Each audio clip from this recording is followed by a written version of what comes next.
Hello and welcome to episode 15 of Spreading the Nerd, unscripted and unabashed. I'm your host, Clint Coombs, and joining me today, of course, is my co-host of the show, Rick Davis. We also have a special guest with us today, Mr. Todd Oxtra of Secret Friends Unite and Co-op Mode. Thank you very much, gentlemen, for joining us, especially Todd. Thank you so much for coming here. Good to see you, sir. It's great to see you too. I'm so glad that you're on this episode because you were one of the first people to have me on your show back in the day when I was just in the trying to start to get the podcast off. So it's cool to have you here, kind of full circle type of deal. Podcasting, I've noticed, is kind of incestuous at times, which is cool. I mean, in the way incestuous things can be good, I guess, but it is a great way to meet other people, reach out, build your own, circle of friends in a lot of ways, which is fantastic. It's been great. Certainly two words I would not expect to be used together, but that's okay. I found the one good way to use that term, I guess. I mean, maybe it's pretty much the best way you can use it. Pretty good. Let's say the only good way. Only good way. Yeah, exactly. So for our viewers, Todd, why don't you introduce yourself? What do you like, and what do you plug your show and stuff? Absolutely. So if you're watching the video right now, my background is basically a cavalcade of all things nerd and geek with The Simpsons. That's what my podcast, Secret Friends Unite, is all about. It's about myself, my roommate from college, Charlie Carden from Michigan State. We talk about geeky stuff. We go to cons back in the mid-90s when there was just less nerdy stuff to have. So we kind of dug deep into all the nerd stuff we had. So it's really about that, us reconnecting about 10 years ago to connect about nerdy things through a podcast. When I asked him, like, hey, would you like to do a podcast? And he's like, what's a podcast? I'm like, okay, a podcast is a talk show on your iPod. So we started that. It was just basically talking about nerdy news, what we've been reading, watching, things like that. It then grew. We turned into a video game podcast about 5 years now. Mark Carabin and I do a video game podcast called Co-op Mode, where it's just very relaxed, very chill time talking about video games, having a good time. Then my co-host, Charlie, started a Star Trek podcast. I told him, hey, you love Star Trek, do a Star Trek podcast. So he does that. And then Mark loves everything Star Wars. So Mark's doing the Holocron Chronicles. So if you like any of those things, let us know. And we'd love to have guests on. We love guests anytime. Do that. We also have a Patreon that allows us to do more things we love. I just started a fantasy football podcast because I don't know much about it, but my friend does. So my friend Sean, we do that. I do every 2 weeks, I do a comic book podcast called Spin Rack. And then we do various things. We do a spotlight show, which is interviews and things like that. So for all things nerd, check out Secret Friends Unite, and hopefully you enjoy. Awesome. I thought I was busy. Jeez. Yeah, that's a lot of podcasts. That's awesome, though. That's fantastic. Awesome. What about you, Rick? How you been? Been all right. Trudged through the hell cesspool that was the PlayStation Direct the other day. Had you to bounce some thoughts off of. I'm sure we'll get into that here shortly. A little pissy at Sony, which that'll come up when the time comes as well. Otherwise, not too bad. Kind of back in that transitional period. I kind of bounced out of it, but now I'm back into it. But good news of big release for next week. Turns out to be good, so that'll put me back out of said transitional period, which is good. Super excited. How about yourself? I'm good. I'm glad it's Friday. I'm supposed to be like on the less busy side of work, and it's not. It just seems like I'm still stuck in summertime busy season, and I don't want to be in busy season anymore. But here we are. Oh, now I gotta watch what I say. My wife's in the chat. Oh, very nice. I didn't sign up for that. Ah, Nicole's my wife. Everyone be nice. We have very nice. Let's center stage. Awesome. Thanks for coming in, Nicole, and supporting your husband, Rick. That's awesome. Thanks for letting him come along here for us. once a week here and stealing him from you. Other than that, work-wise, I put in a lot of time into Astrobot this week because I really wasn't feeling too many games this week for some reason. I think it was because there's a few games on the horizon that I really want to play, and when it's Horizon, you say? Yeah. When there's games on the horizon that I want to play, I get in a funk where I don't want to play video games. That's exactly what's happening with me. That's exactly what's happening with me right now. So to hear that, so I put in a lot of time into Astrobot. I'm kind of near the end of it. I beat all the main areas, so now I'm just kind of cleaning up some trophies. I love that game. It's so good. As a standalone platformer, it's great. If you have a lot of like time with the Sony brand, it's even better. It's just so good. Have you been playing it at all, Todd? Or I have beat the campaign. Nice. Loved it to pieces. I've got more to do, obviously, to get all of the bots. We're getting more bots. I believe they said fall. So I believe we're getting like 5 more, some challenge levels, which are great. And the challenge levels, I normally am not a difficulty guy. I'm not like, oh, let's stay away from them. But they are so fun. The music is so great. They're so inventive that it just forces yourself. And especially the reward is like 1 bot. So it's not even like, oh, I get so much for doing this. It's just one little thing. My wife was actually on the couch next to me, listening and watching. My wife rarely does that. My wife's not a gamer whatsoever. Sometimes when there's a game that's more cinematic, she'll watch along just for the storyline, like the Harry Potter game. She really enjoyed that. It was Banisher. She loved that just because the storyline was really, really good. But in this case, she just loved the music and she loved the jam. I even gave her the controller and I'm like, just walk around for a little bit. What do you think? She's like, this is different. I'm like, yeah, it's pretty damn cool. Yeah, I'm loving it. Game for even like people who don't play games much because it's an easier game on some of those levels. But I do remember texting Rick a few times during the week on some of those challenge levels where I was not happy. One more time. One more time. I mean it. One more time. Exactly. Yeah. I was like, I need to cook dinner. I need to get to dinner. And like half an hour later, I was like, I'm going to get this bot. And I finally did. And like everybody else is like, I'm hungry. And I'm like, I'm sorry. But well, and the killer here is the fact that the game has essentially no load time. When you die, you respawn immediately. It makes that worse. Exactly. Oh, it makes it far easier. Yeah. It's not giving you an excuse. Yeah. It's not like the old days where, the disc is spinning, but nothing's happening. Why am I waiting? Yeah. Yep. Yeah. It doesn't give you the time to think, all right, it's time to go on. It's because as soon as you die, it's back up. It's like, you know what? That run wasn't long enough. This is going to be the real last one. I'll just hold my pee for like one more run. Which the older you get, don't do that, folks. Don't do that. Knowledge right there, folks, right there. But before we get into game news, we weren't able to get a podcast because I was busy last week, but we did struggle through that PlayStation Direct for the 30th anniversary stuff. Speaking of struggling, here we go. yeah, mine's over. Mine's in the bottom right corner. Left hand.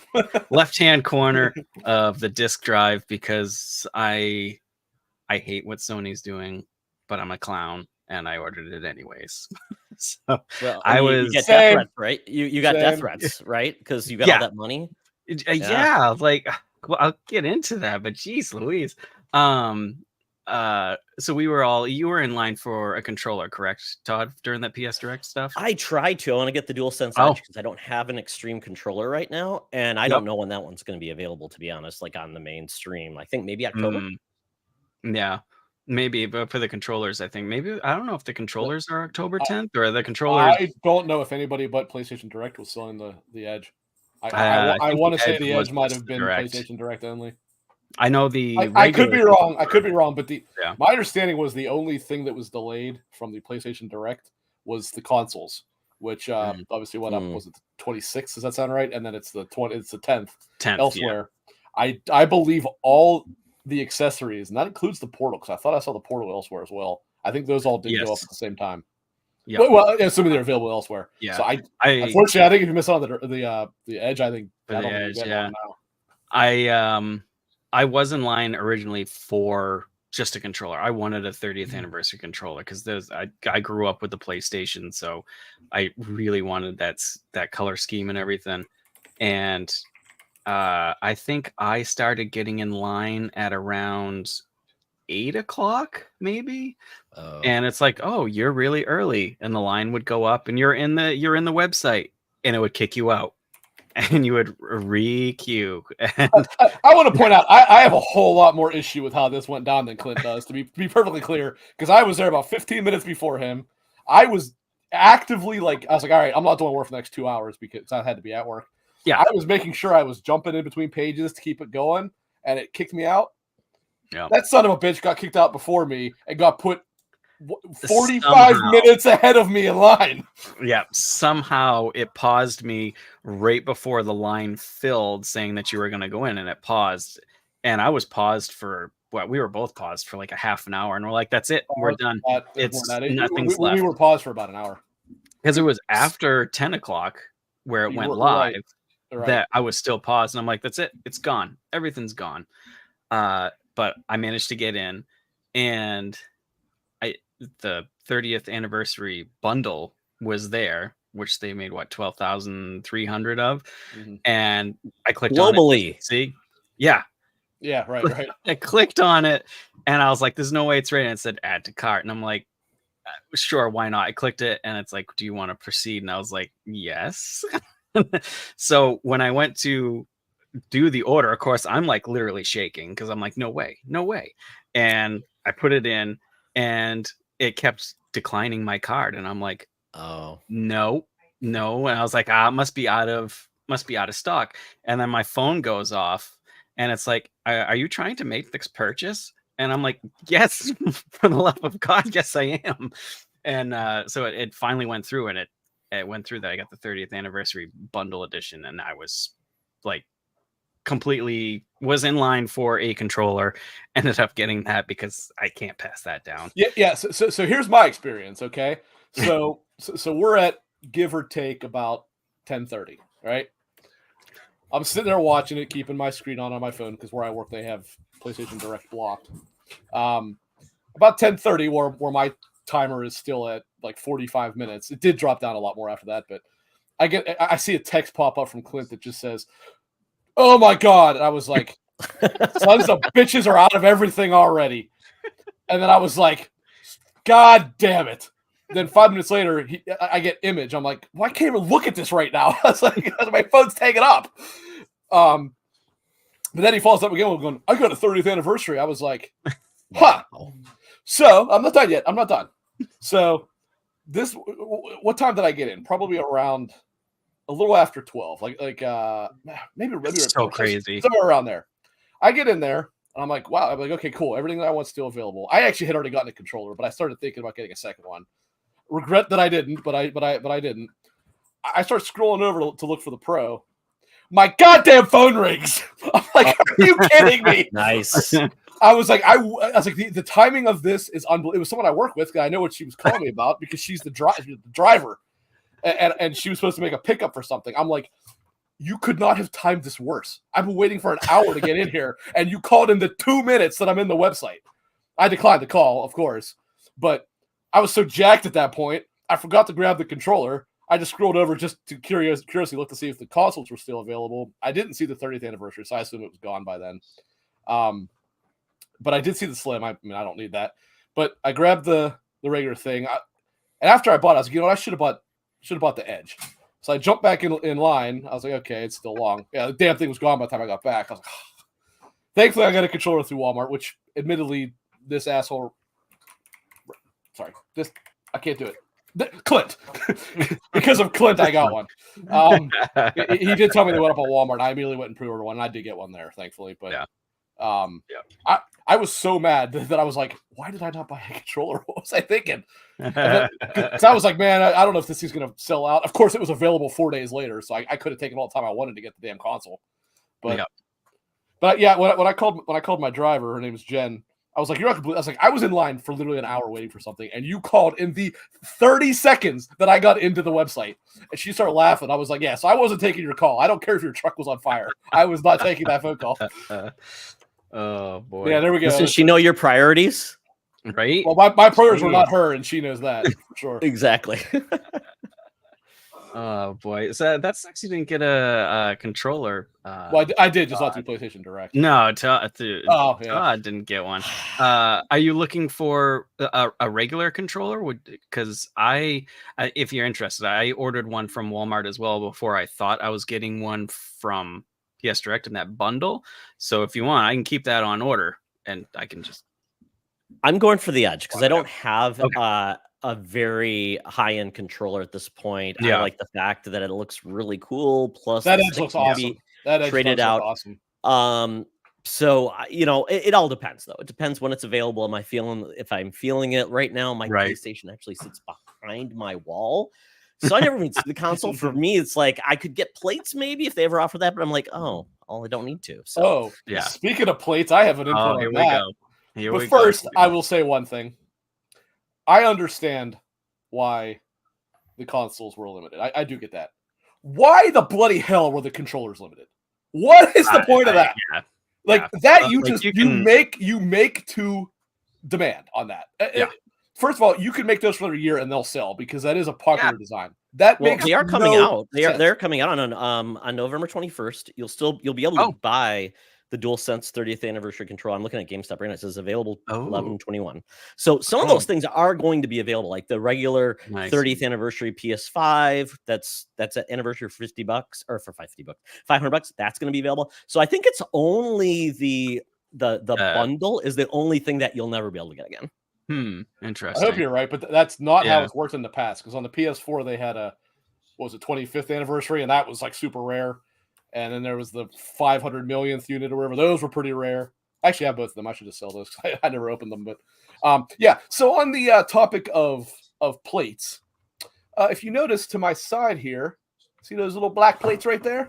Yeah, that was supposed to be for the Pro when it came in because I got the disc drive above right there and the plates. You can't see it, but it does have the little bump for the disc drive version.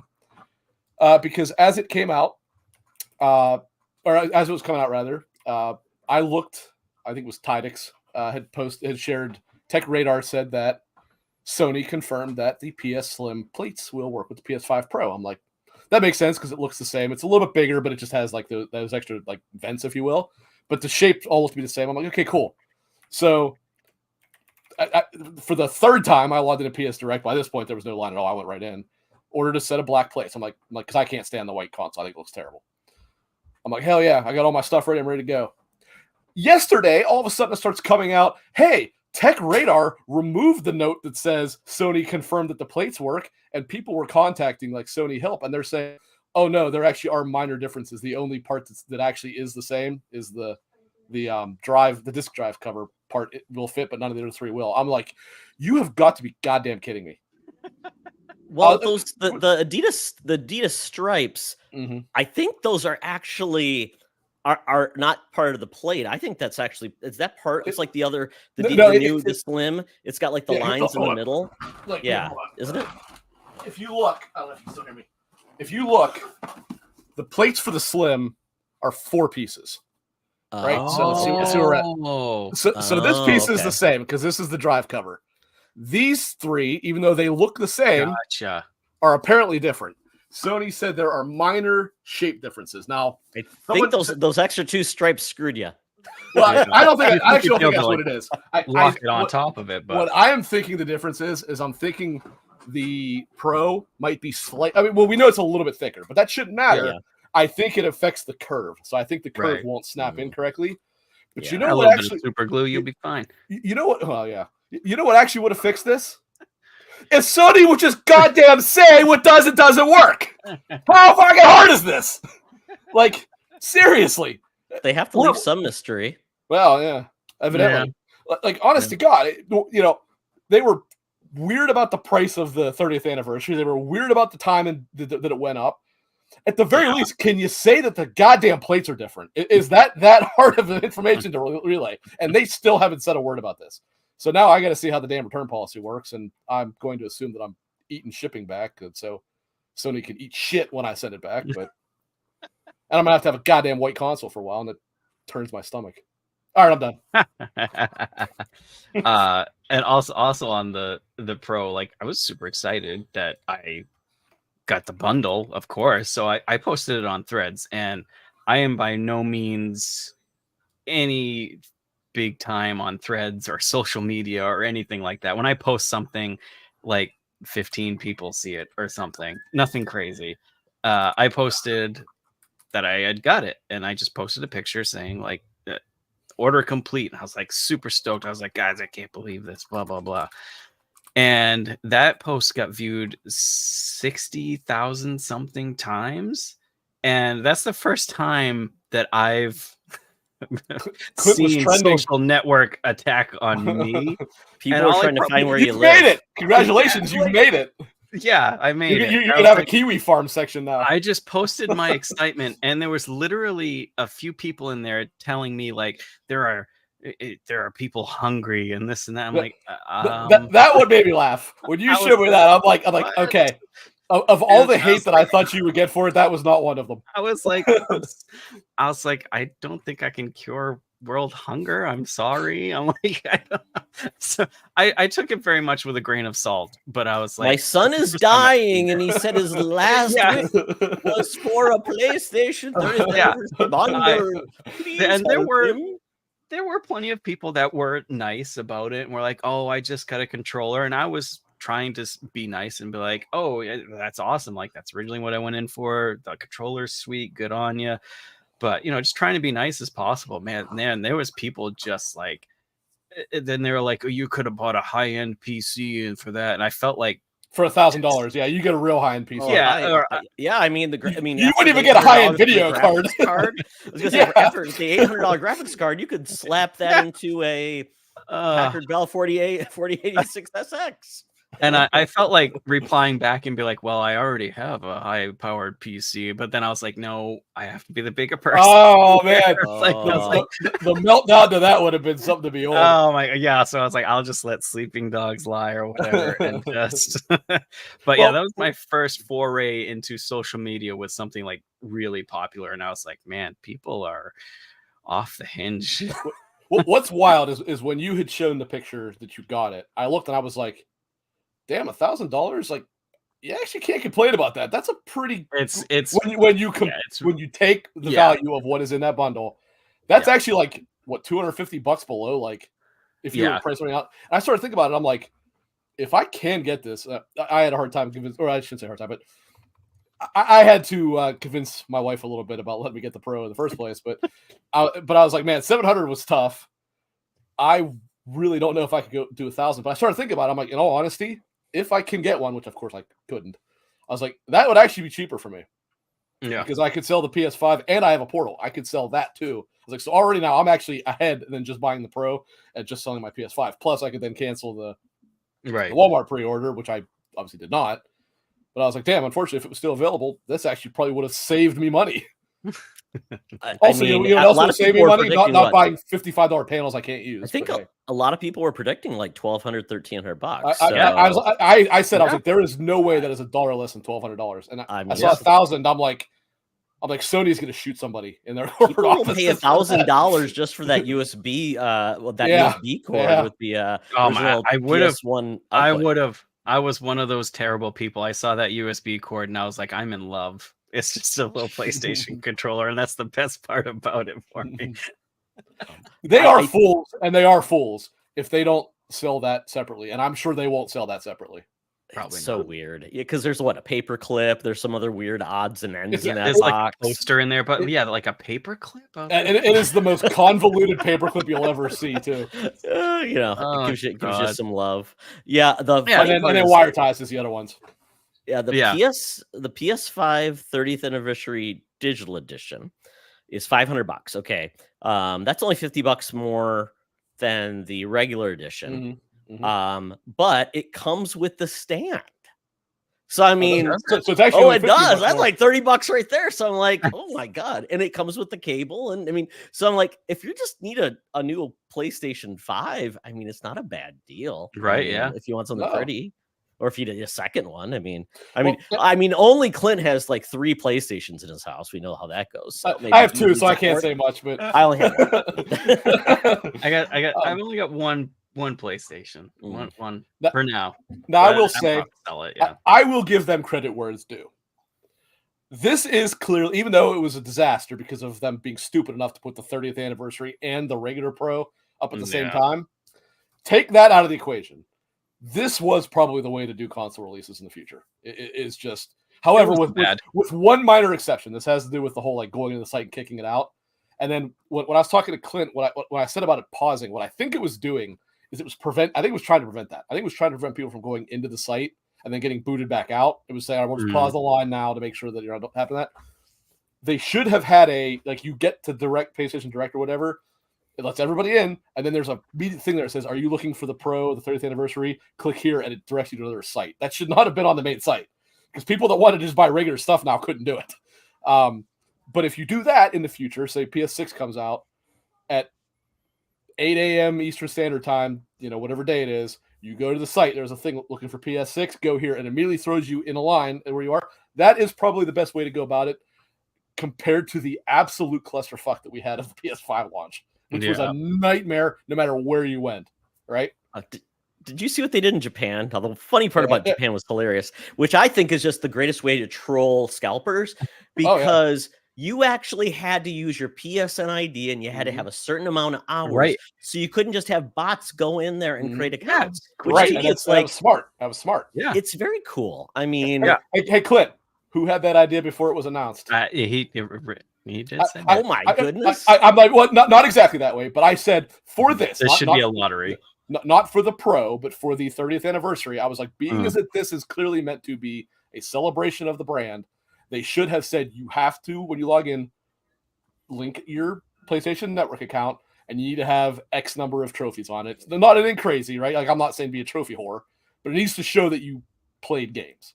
Now, actually, I think the hours is probably even a better way to go about it, but it's like, nonetheless, you're at least showing or proving that, technically somebody, I guess, could make an account, ahead of time, but this was at least a better way to do it. And I kind of wish they would have done this in the States. Is it going to stop scalpers? No, because people that play PlayStation can still be scalpers.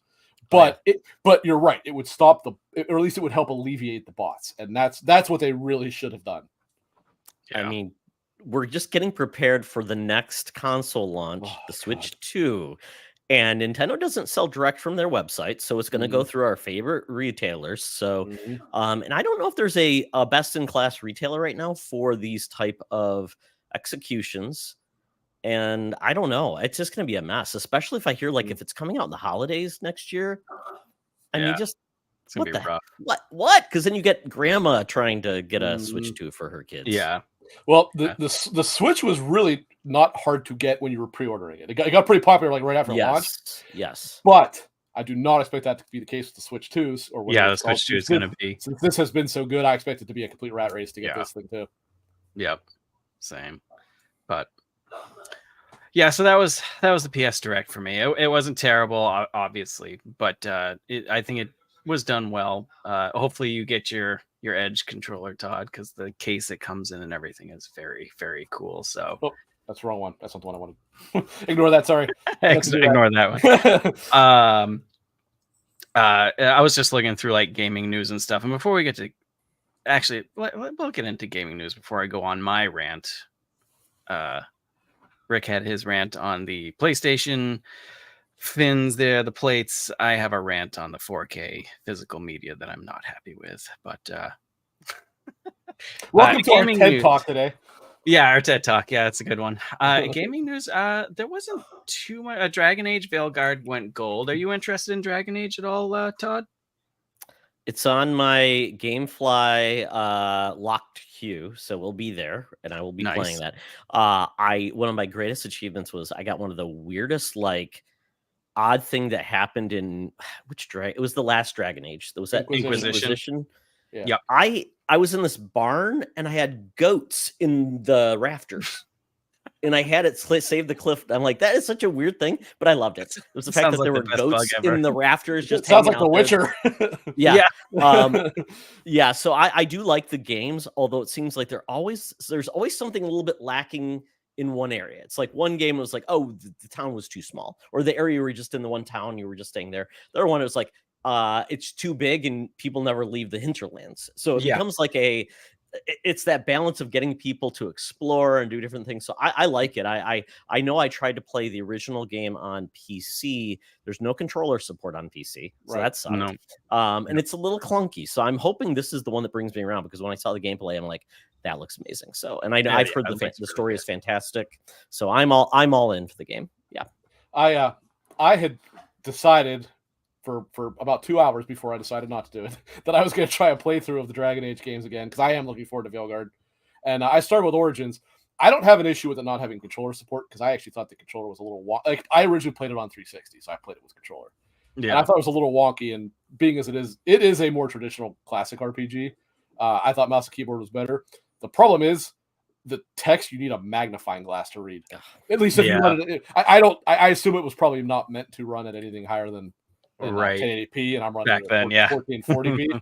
But my God, that text is tiny, and it's just like teeny tiny little thing in the lower left hand corner. It's so easy to miss. But actually, I was just watching another Veilguard video today by Fextra Life. A few days ago, he posted his play test or whatever of it, and I'm like, yeah, it looks good. I'm excited for it. So yeah, that's one of those games that I'm looking forward to, that I really want to play, and it's kind of got me in a slump, even though I love playing video games. A couple of things with Ubisoft this week, of course, just Ubisoft drama in general, but they did announce that it looks like there will be a co-op mode for Shadows. I think that's going to be awesome if that is true and implemented. I'm definitely looking forward to that. Yeah, I'll never play it, but I don't think there's been a co-op mode in Assassin's Creed before, right? Unity, right? Yeah. The main campaign, it was not, but you had all the side quests where you could have 4-player co-op. And actually, it worked pretty well. And those missions were really hard by yourself. So that one, there was a couple multiplayer ones, and I remember hiding or sitting on a bench and then attacking people and stuff. And I remember enjoying that. Revelations and 4, I believe, had them. They were the adversarial modes. Yeah, and you would actually find people with that the same skin as you, so you could blend in and try to hide. It was pretty wild. People got good at it though. It got really hard. I think there was a couple of Farscape games where they had a cool thing where you could give your friend a code, and they could come in, even if they didn't own the game, they could come and join you in a co-op mode. I think it was 4 or 5, which was very cool. Which I really enjoyed. And so it wasn't meant to be adding it into it was just additional support for missions, which was a lot of fun. So I want to say it was 5, Todd, because I don't think 4 did have the co-op missions where you played it, where the other guy played as that redneck guy. What was his name? Hunk or whatever.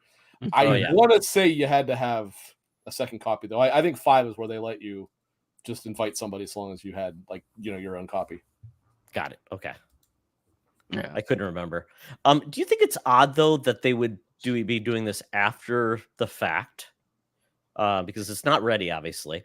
But do you feel like this is just going to feel like, you'll want to stick around for this game, you'll want to stay with this game because of this feature? It just feels like if it's not integral to the game now, is it just going to be for shits and giggles, right? It's just going to be goof around, have fun with your buddy. I feel like they wanted to do co-op from the beginning, but keep it quiet. And it was part of the season pass thing. And it was going to be a future DLC. And that's now kind of where I am on that too. Now they're let's announce it to kind of quiet down some stuff and maybe get some positivity news. And then of course, remember, they didn't actually announce it.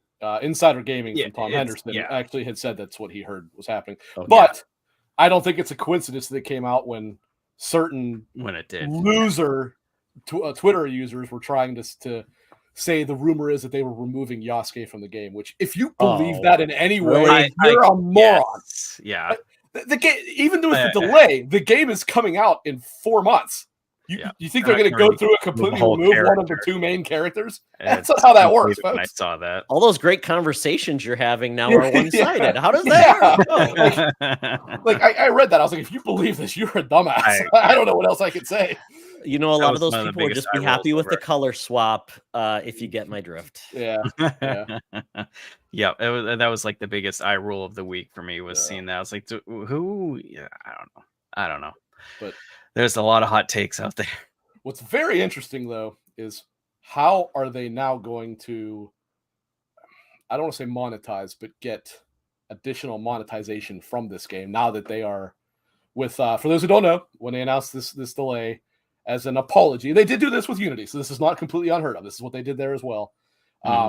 They had said that anybody that pre-orders the game or whatever, well, re-pre-orders it because they canceled all the existing ones, except for I hope mine because I have the collector's edition. But anybody who pre-orders it before at any point before it comes out, they'll give you the first expansion for free, whatever that ends up being. I don't think they've announced the name, something like that. No.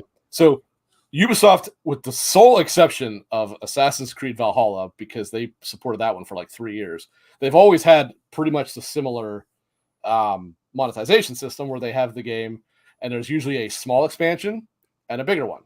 If you get the season pass or whatever, you get both, but you can buy them individually if you want. Well, if they're giving away one for free now, clearly the second one is still going to cost money. Is there now plans for a third one, or maybe they're trying to do another Valhalla with this and stretch it out for a while? Which, I mean, assuming the game's good, I won't have an issue with that because I actually like they did that with Valhalla. But I'm sure they're going to sell some cosmetics and stuff like that in it, like they usually do. But No. I can't imagine that their entire monetization is based around the game itself and then one paid expansion. That there's got to be something else in there that they have in mind.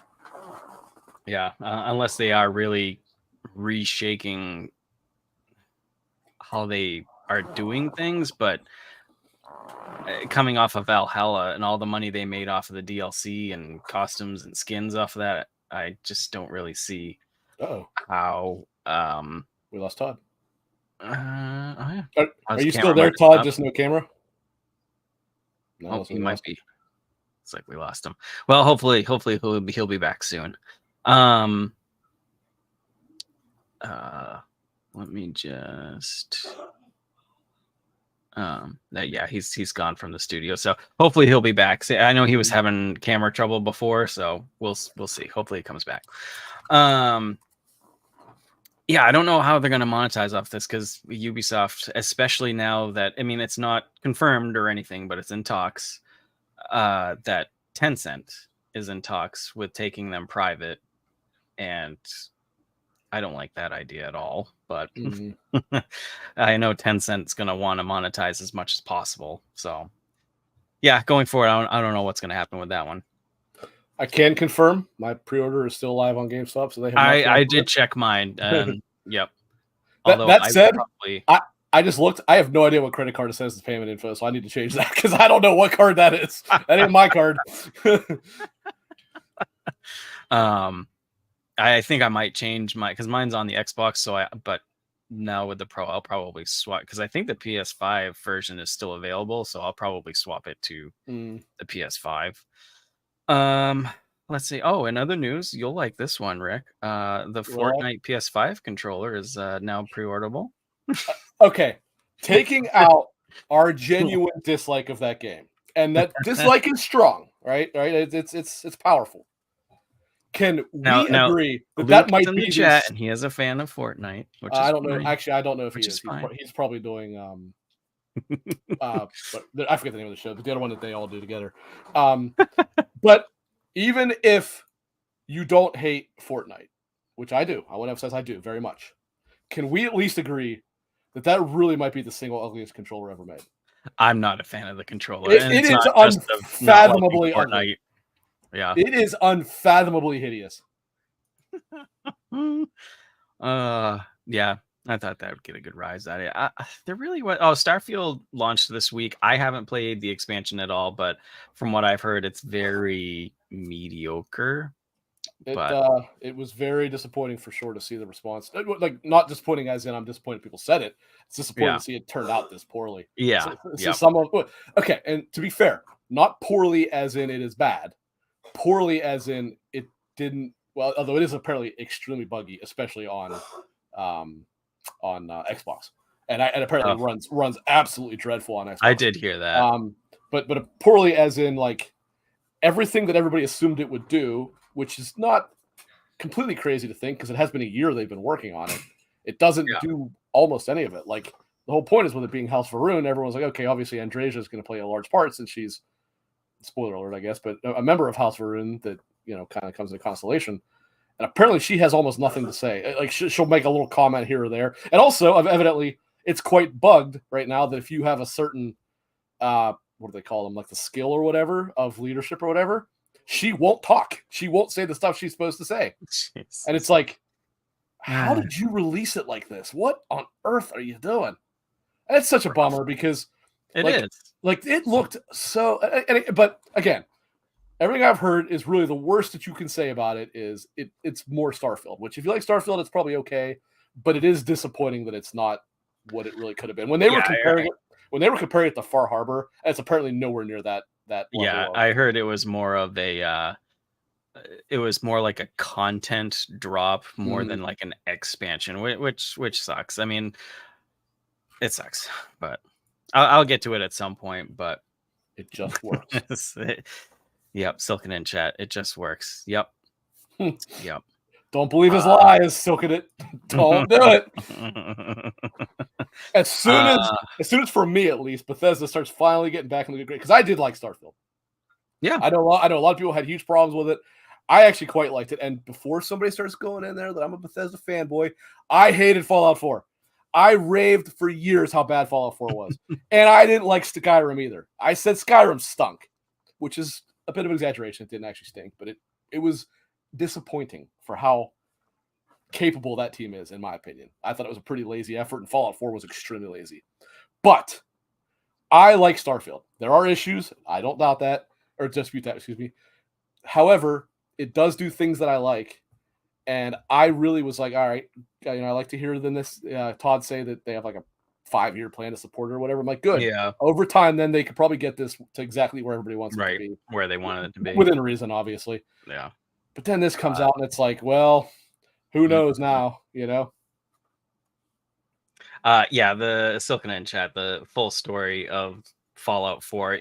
As soon as I enjoyed Fallout 4, just playing around in the world, but yet the story, like you knew the story as soon as you walked out the vault. Like you pretty much could guess it. And I hated the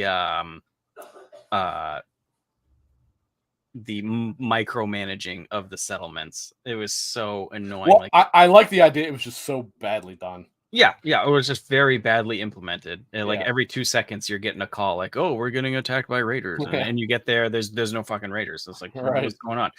But by the same token, actually, while it's smaller scale, I think they did do a good job with certainly the shipbuilding. I think the shipbuilding is actually really well done in Starfield, and I haven't delved a ton into it, but I like the outpost building in Starfield. I thought that was way better than settlement building. And it actually served a purpose in terms of getting you resources and supplies and stuff instead of just building like a house.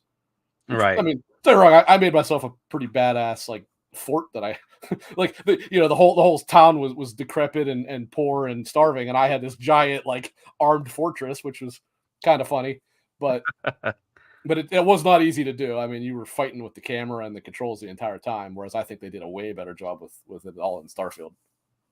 Oh, for sure. For sure. Other than that, game news, nothing really caught my eye this week. Did anything stick out to you news wise? Well, I don't know if it counts as news, but today we got reviews for a little game called Hello, Todd. Can you hear us? I can hear you. Okay, I can hear you.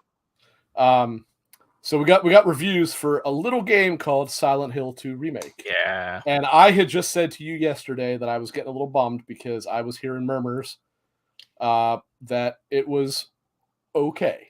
Not good, not bad, but merely okay. Someone around like a 6 to a 7. And I was like, man, that probably means it's, looks okay, but, blah, blah, blah.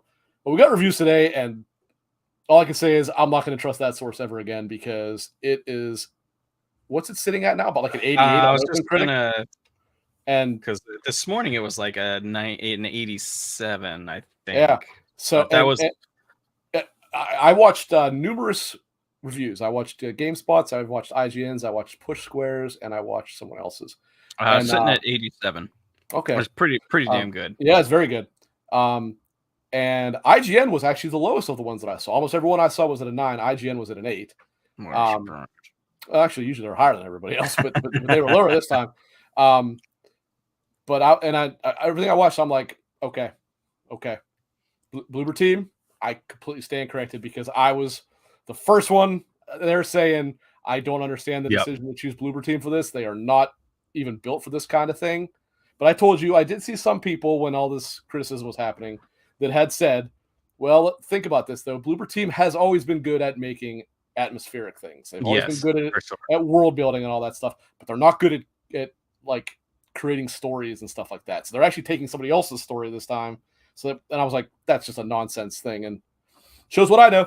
So I'm now very, very, very excited to get into that next week and be back excited into one of the absolute all-time greatest horror games.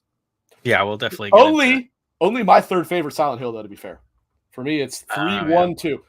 Still amazing. I love 2, but it is not my favorite. It's a lot of people's favorite. It is not my favorite. Yeah. And judging, I'm trying not to go into it too much for like reviews and stuff like that, because I did see the length of the playtime, and it seems like they've added more to that game to looking at the playtime, which is awesome. Everything I've seen says it's roughly double the length of the original game. Yeah, so that's gonna be. I'm pretty excited for that. What about you, Todd? Is that something you're into? So that's a weird one because can you guys hear me? Yeah. Yeah, you're a little quiet, but we can hear you. Let me see if I can turn my mic better. That is better, yeah. Yeah. Okay, cool. It's interesting because I played Silent Hill 1, but never played the other games.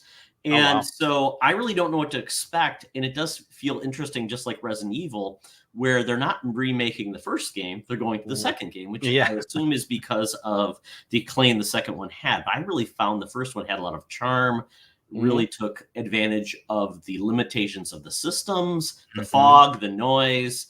And so I am curious if they'll ever go back there. But if this game finds strength like the Resident Evil remakes, that's great news. I'm so excited to try this out in the best way possible, right? And actually, you saying that, so there's no question. The reason they started with 2 is because 2 is by and large the most popular entry.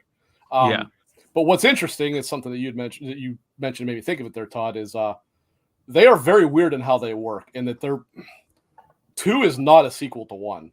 3 is a sequel to 1, and evidently 4 is a sequel to 2.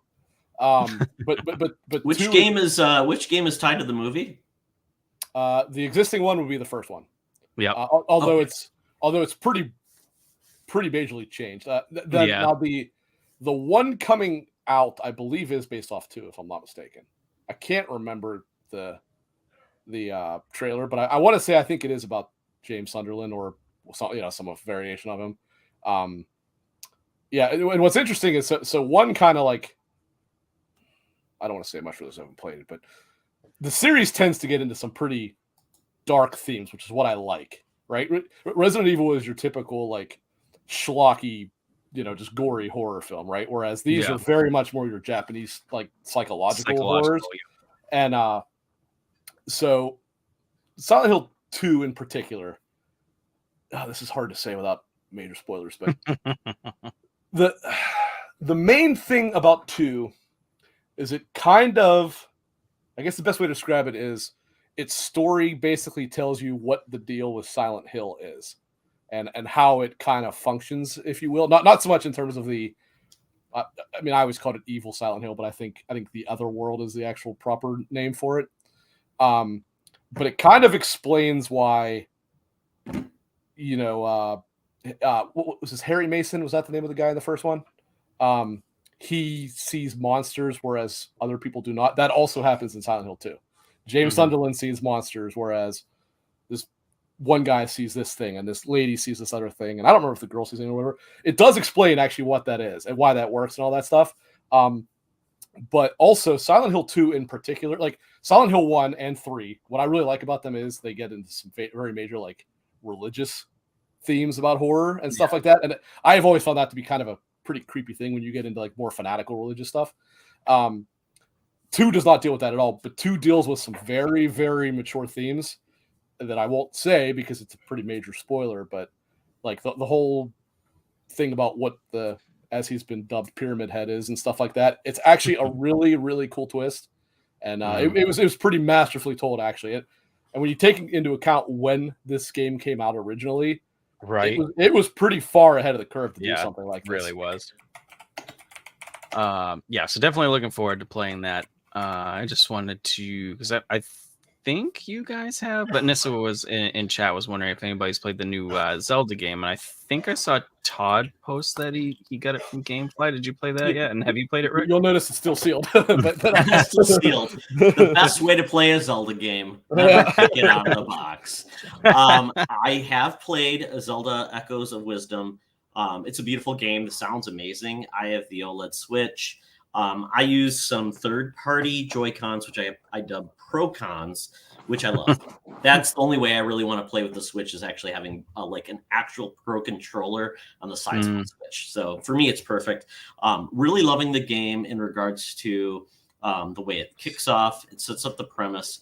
And I'm really early on still. I got the game on, I think, Monday from GameFly, and then things have just gotten in the way. But I really like it. I've gotten the beginning gist, where essentially you have a wand that allows you to absorb certain things in the environment. Like I've gotten a bed, I've got a cot, I can absorb boxes. And it is interesting to see how you can use those in the environment to traverse. But I'm also trying to figure out, like, could I push a box when I'm up above enemies, kind of like escaping them up on shelves? Could I push off a box, have the box land on the enemy, and kill them? Haven't figured that out yet, because it seems like you could, but it hasn't worked out. In Breath of the Wild and Tears of the Kingdom, that definitely does work. So I assume it would work here too. I have to figure that out, because I'm like, it should work, but why is it not working? So I'm still early on. I haven't gotten to where I've gotten to the offensive abilities yet, where you absorb the echoes of the monsters and you contain those. I don't know how many you get to keep.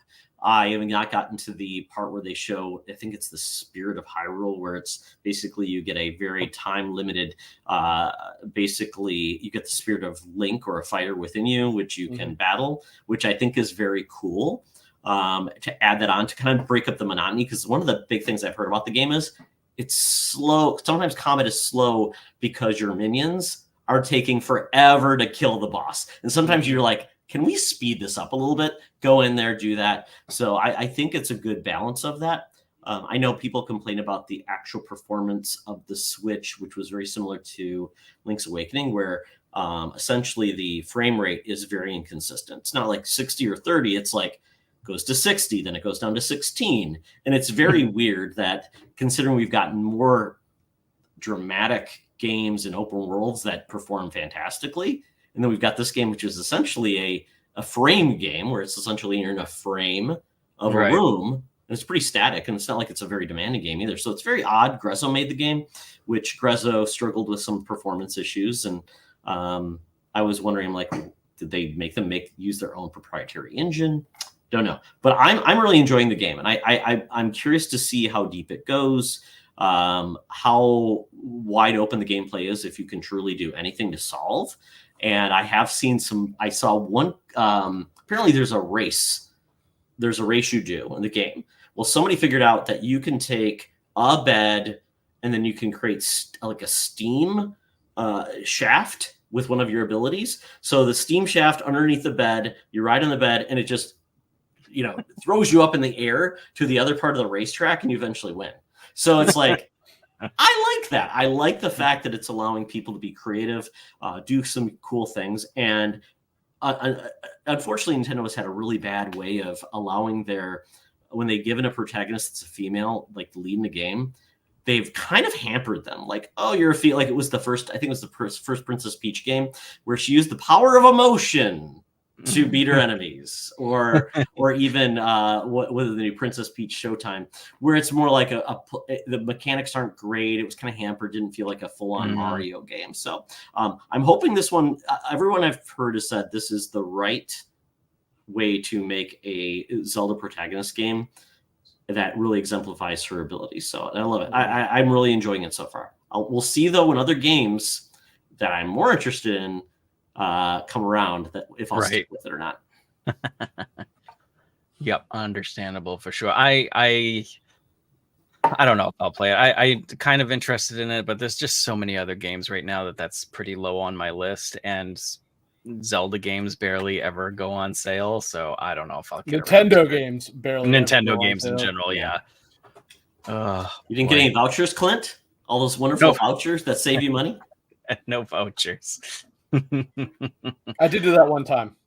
What did I get? I got Tears of the Kingdom and something else with it. I forget what it was. It's a good deal, especially like if you go to Costco, you can get like the Nintendo gift card eShop cards for like on discount, and then you use those with the voucher, and you end up paying like $40 a game. Yeah, I think they save you about $10 a game. I think is how it works out. Yeah, there you go. It was a pretty good deal. Did anybody play Plucky Squire? I haven't yet, and I do want to. I was kind of disappointed with what I heard, so I ended up not. I played Plucky Squire because I was very excited. I have it on PS Plus, so I don't have to pay for it. Right.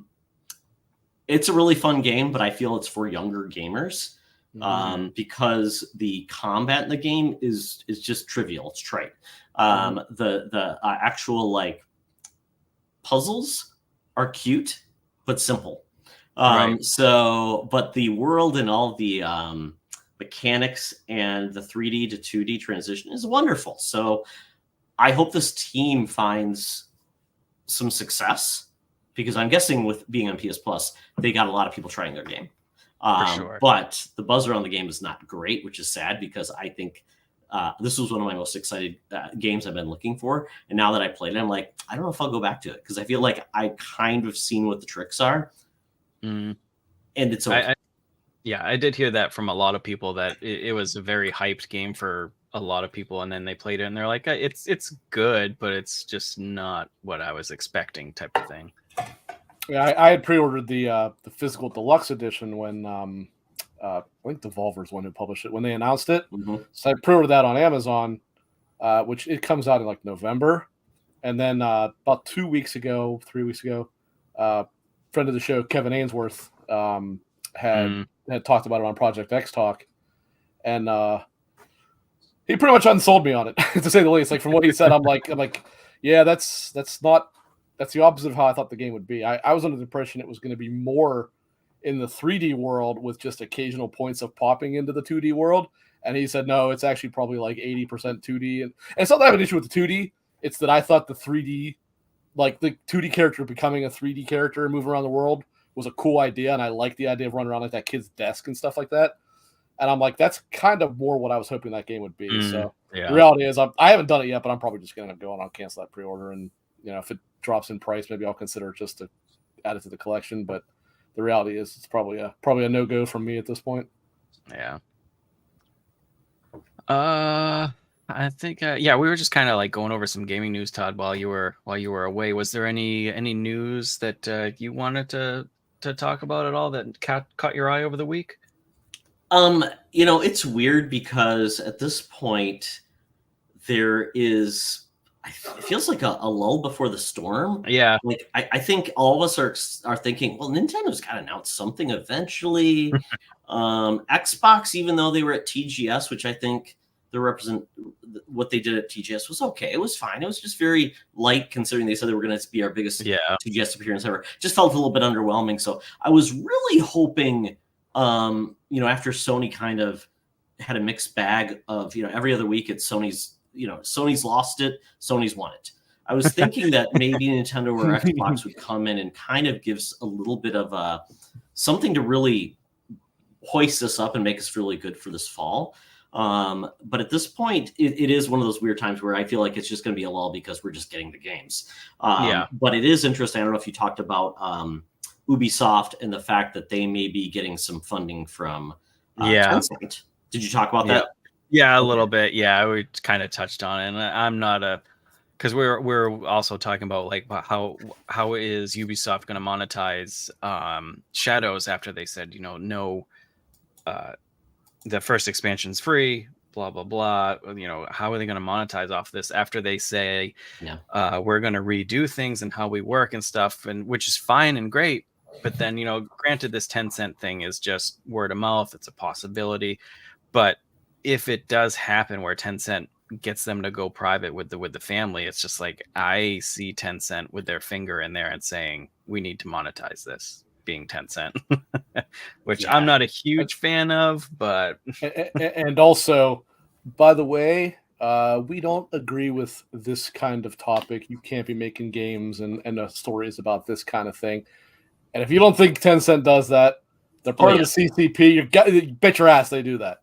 Yeah. It just depends how much of an ownership they have as to how much they can dictate. Yeah, because right now they only have 10% of Ubisoft stock. So they've got a little bit of pull, of course, but if they go full blown, like if they get 51%, you bet your ass this is going to be a giant Chinese government propaganda company now. Yeah.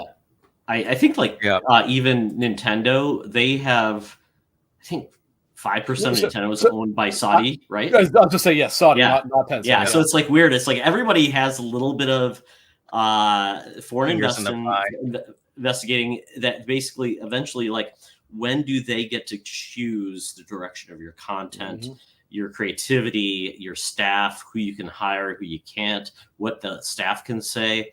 It's a scary environment that you would think. Yeah. The only positive I would think of for Ubisoft is being a publicly traded company puts the pressure on you to have to deliver every quarter. Being a public or a private company means you just have to make money. You don't have to project how much you're going to make. But obviously you lose that external investment, but they would get that from like a Tencent. So I don't know. It could be a mixed bag. Not. Yeah. I thought, without that, I think another topic that was interesting was, I think I'm blanking on his first name, but it's Matt Piscatella. That's who it is. Analyst, great guy. Does so my company uses a lot of like Nielsen data, which then turned to Circana, which is basically like, what are people buying? So we use that. And it's funny that they've changed over to Circana, which is basically looking at the activities, purchases, and things like that. And he has started doing engagement on each platform every month, excluding Nintendo. I don't think he does Nintendo because it doesn't really matter. But he does PC, maybe it's Steam, I'm not sure which one, Xbox and PlayStation. And he shows like the top 10, 15 games. And the scary part there is that I would say, excluding maybe one or two games, all of the top engagement games for every platform are games that are at least 6 years old. Yep. Yeah, I think I saw something on that. I think it was a few months ago. I think I saw a report on that, and it is wild because we've had the past few years have been insane for great games, and it's like release after release after release of a good game, but then they just like die off instantly, and nothing really sticks anymore, even if it's good. This exact thing came up. I think it was on the Season Gaming Bitcast. I think that's where I remember hearing it, where they were kind of discussing about like, I forget how it was going, but one of them said like, okay, do we have to worry about developer A not making anything new because they keep making this thing? And the other one, who I want to, that's why I think it was Bitcast. I think it was Travis, said like, I don't think the problem is the developers. The problem is the fan base who just don't want to change what they're playing. I mean, look at what you still play every day, Clint. How old is World of Warcraft at this point? 20 years. Still it's ridiculous. If you look back at when World of Warcraft came out, look, I was never a big MMO guy, but you would never dream of an MMO lasting that long. No. Right? Like FF11, which was at the time probably the next biggest. Actually, at one point it was probably a little bit bigger, but not for very long. And it technically is still alive, but it's got a skeleton of a player base. Yeah. Because Square moved on. They made 14. But Blizzard keeps wringing this dead cow as much as they can. And it's like, I know you told me, I didn't even know this until you told me this, but apparently most people don't even play the base game. They play it with mods now, which I don't know you could do that with an MMO. Oh yeah, it's all a bunch of add-ons to play it, because everybody was like, oh, I can't, it's going to come to console at some point. It won't because there's so many add-ons that you can use on PC that it won't be fair to console players. It will never happen. So but people need to put, like, I know they just had a new expansion. Yeah, it was time to put the bullet in that cow. It's time to kill it and move on to something else. Yeah, we got 2 more expansions already confirmed. We're Well, going strong, baby. They were developing a successor to World of Warcraft. Yeah, I know. And it just didn't work out, and then they were developing something else. It turned into Overwatch. So yeah, they did have another MMO going, and there was actually a news article this week, and it cost Blizzard like $80 million, which is a drop in the bucket for Blizzard. But from what the sounds of it was, it really didn't sound good, so I'm glad they didn't go ahead with it. But it's so interesting because with like when I looked at Steam, like the newest game that was popping on Steam that was still in the top 15 was Helldivers 2. You looked over at PlayStation, Helldivers top 2 wasn't even the top 15, and the reason why is, unfortunately, I think PlayStation is probably 60% on PSN, still PS4. Helldivers 2 isn't on PS5. Yep. And when we've got Call of Duty and Madden still coming out for PS4, Xbox One, I mean, we're not giving people a reason to come over, those more casual folks in Fortnite, things like that. I don't know what other games are still there. Apex Legends, Minecraft.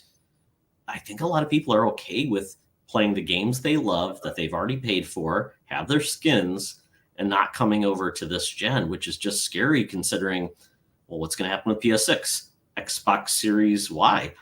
I think we're going to be in a very similar situation because people will be mad, like, why aren't there any exclusives? I'm like, well, because they want to still sell games to this huge audience, and they need to have the games played. Remember when they said Xbox Series X games would still be available on Xbox One for at least 2 years.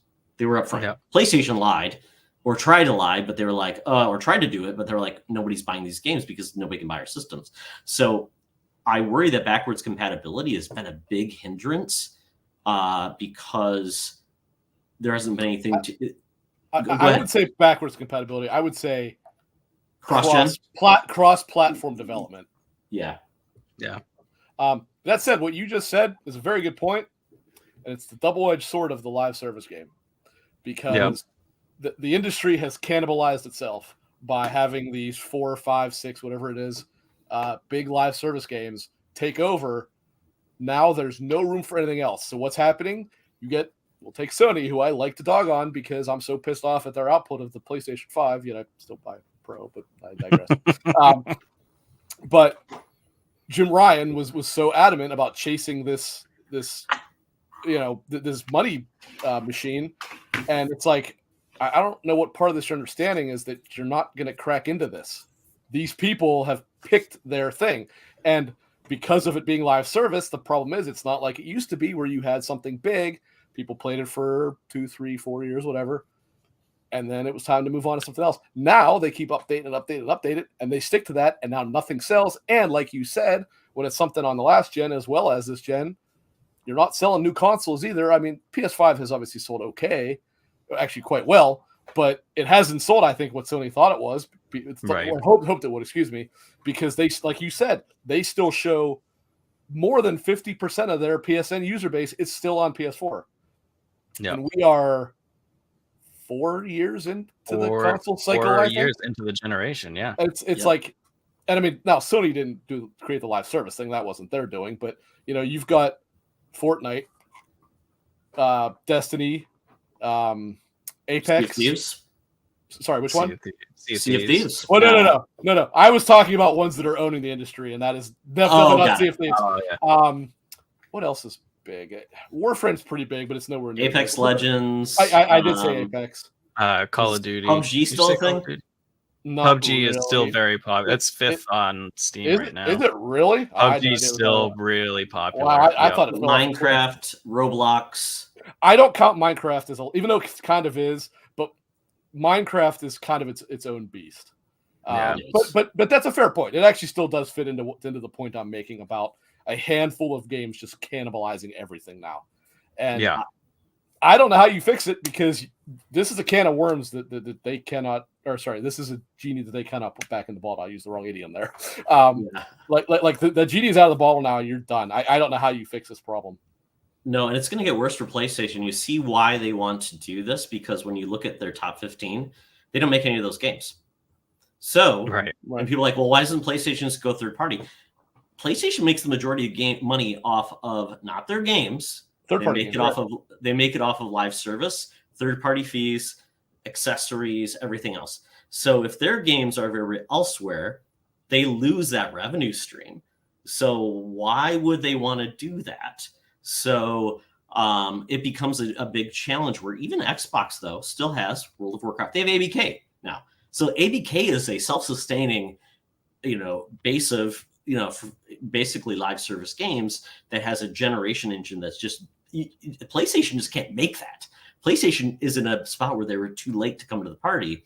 And that's going to be very difficult for them to come back. So if they went third party, they don't have those third party dollars. They don't have those other revenue streams that would fund their big games. And that's where they thought live service would basically fund everything. They can put out the prestige games, which keep people coming back to PlayStation. And it's just not working out. Helldivers 2 is a one-off. It's not the rule that everything will go that way. So I worry about PlayStation, and I don't think any studio like Naughty Dog can go and only make one game a generation when they only sell like 15 million copies. Sorry, it's not GTA where they sell 150 million copies. Actually, there you go. That's the other one. Is GTA. Yeah. GTA. Yeah, I didn't think about that. That's probably after Fortnite, probably the next biggest, to be honest with you. And GTA isn't even on Nintendo. I mean, you think about it. Right. They're not even there, and they're still the biggest game in the world. It's crazy. It's crazy. Absolutely crazy. The money they made on. I mean, they canceled their single player DLC because the online was just insanely popular, and they were just making money hands over fist. That's why we haven't seen a new Grand Theft Auto since the PS3, which is insane. That reminds me, something I see pop up every now and then is, and this is not anything that's like uncommon to see, but someone will always make a chart of Rockstar's game output, and some of it's also untrue because it shows games they published and didn't actually make. Right. But you got like what is it, like 92 through like 2004, and it's just wall to wall things. Then you got like GTA 4, and then a couple years later you got Red Dead. A couple years later than that you got GTA 5, and then it's nothing until Red Dead, and then it's nothing again until next year and it's like, okay. And between GTA 4 and GTA 6, they made 1,000 times the money they made in that entire first strip where they made how many games. And also many of those games, as I said, published, didn't actually make, so it's not actually a fair comparison. But even if you don't like Grand Theft Auto, compare the quality of even, let's say Grand Theft Auto 4, right? Compare the quality of that to State of Emergency. Right? Like, I mean, the mini games in GTA 4 are more okay. State of Mercy is an interesting choice because that game actually was god awful. But even look at GTA 3, Vice City, and San Andreas. Now I'm on my own island here where I think Vice City was terrible, but I love 3 and I love San Andreas. Oh my god! Take out the 80 setting, and I promise you didn't like that game. I promise. Which one? Vice City. Oh, you take out the 80s theme? Take out the 80s setting. You didn't like that game. I promise you. If you take out the 80s theme and you take out Ray Liotta, I'm not there. Exactly. Because it's not a good game. 3 was a good game, and San Andreas was Neon, the soundtrack. Yeah. There's other Neon games out there. But everybody is so fixated on the 80s setting, and they like it because of that. It was a bad sequel. But either way, that's not here or there, right? So 3, Vice City, and San Andreas all sold obviously extraordinarily well. Every one of them went greatest hits and all that stuff. But the 3 of them together probably didn't make 1/10 the budget of even GTA 4, which wasn't even close to Red Dead 2s and all that stuff. And it's like, you're really comparing apples to watermelons here, not even oranges, right? Like, they are so different. And the difference is 4 had a multiplayer mode that was nothing like what it was just a little drop in, drop out thing. Yeah. I don't remember how Red Dead 1's multiplayer was, but I want to say it was along the line of 4's. 5 and Red Dead 2, they abandoned that one, were the ones where they created their new like sustained multiplayer modes. And it's like, I get what you're saying, and it is unfortunate that they don't release things more often, but you know what? They're like Naughty Dog. They're like Naughty Dog, like you mentioned, Todd. They're like Naughty Dog. They are complete perfectionists, and when they release something, there's nothing on the market, whether you like them or not is neither here nor there, but there's nothing on the market, aside from the other one that I just mentioned, Naughty Dog, who's even close to like the insane attention to detail and the looking at every minor little thing that they do, right? I mean, go back to, again, GTA 4 ran like crap on the 360, right? And well, that's 5, but yes, you're right. Oh, that was 5. Yeah.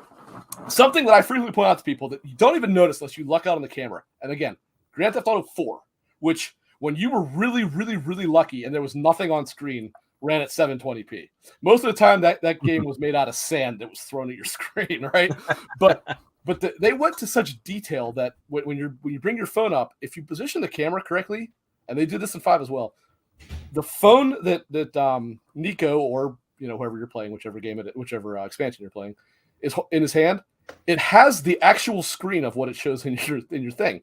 So like, if you can get the camera to zoom in far enough, you will see your phone book option on your phone. You will see call or whatever. And it's like, they have the most insane little minor attention to detail that only Naughty Dog. They are the only other ones in the industry who have that kind of attention to detail on the minor little things that 99.9% of people will play for hours and never even see that it's never there. Even see it. Yeah. But they want to do that because they are masters of their craft. And it's like, that doesn't happen in 2 years, right? I have long said, in my opinion, I don't care what anybody says about Hellblade 2. Still to this day, the 2 best looking games on the market are Red Dead Redemption 2 and Last of Us 2. Whichever way you want to, it doesn't matter. I don't think Hellblade is even in the conversation compared to those 2. It might look pretty, but it doesn't have anywhere near the like just attention to little details that those do. Mm-hmm. There's a reason why those 2 games took as long as they did.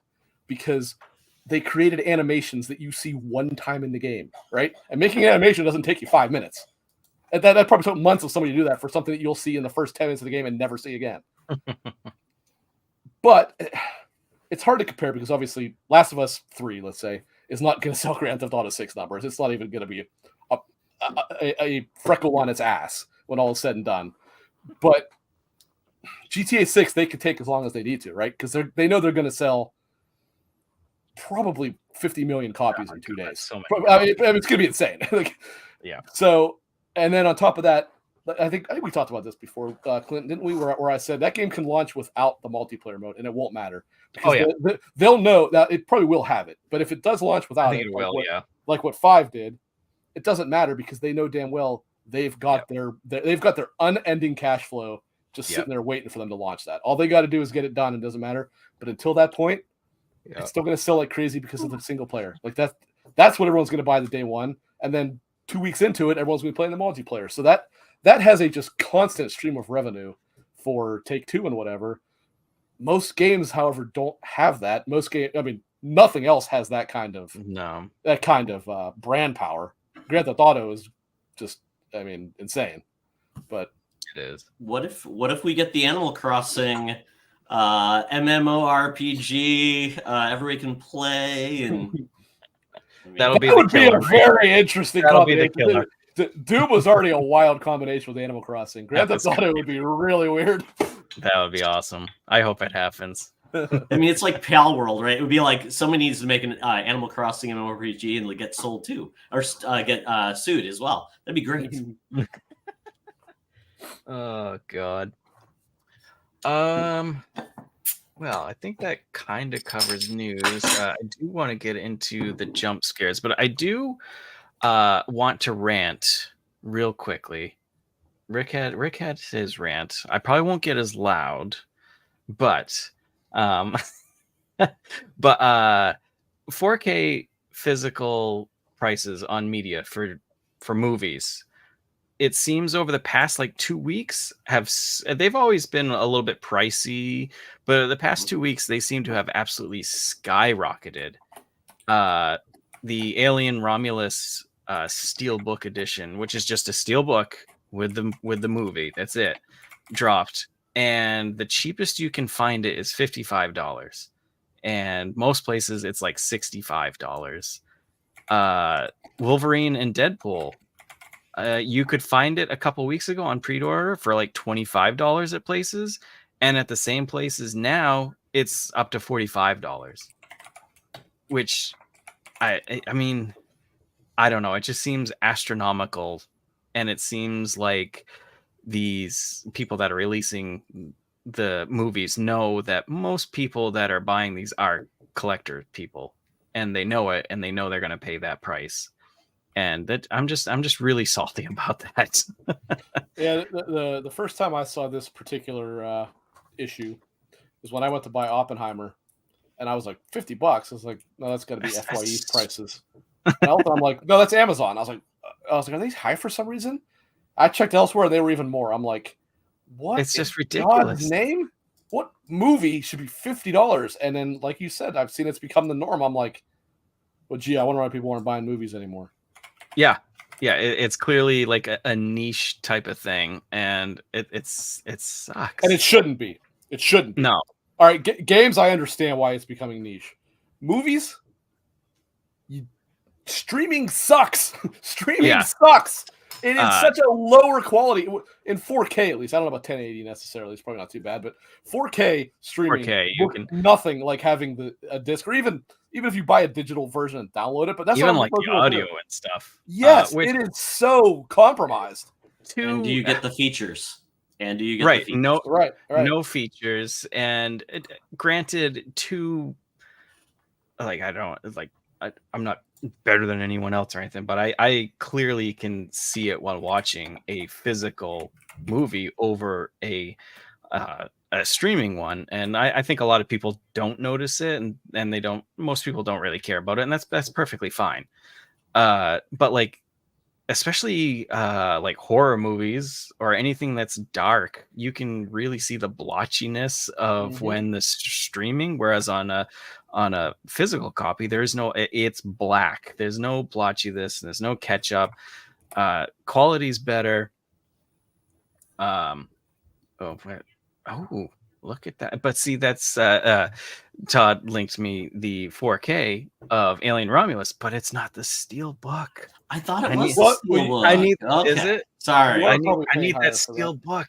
But even then, $38. Yeah, no, that's definitely not steelbook there. That's definitely it's even then $38. How do you feel about 3D printing a steelbook?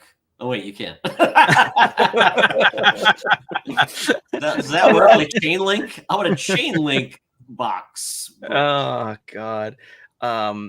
Yeah, it just, I don't know. I don't like how they over the past few weeks, it is just like not a few dollars. It literally weird. Like insane amount price hike, and it's just, it pisses me off. I don't like it. They're clearly price gouging because they know it's a collector's market now, as you're getting steel. And that Alien one, I was like, I can wait. I will get the steel when it's on sale or something. But no, it's a limited amount.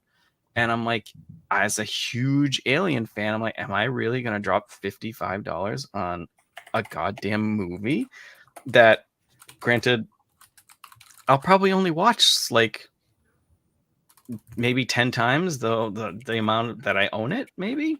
I don't know.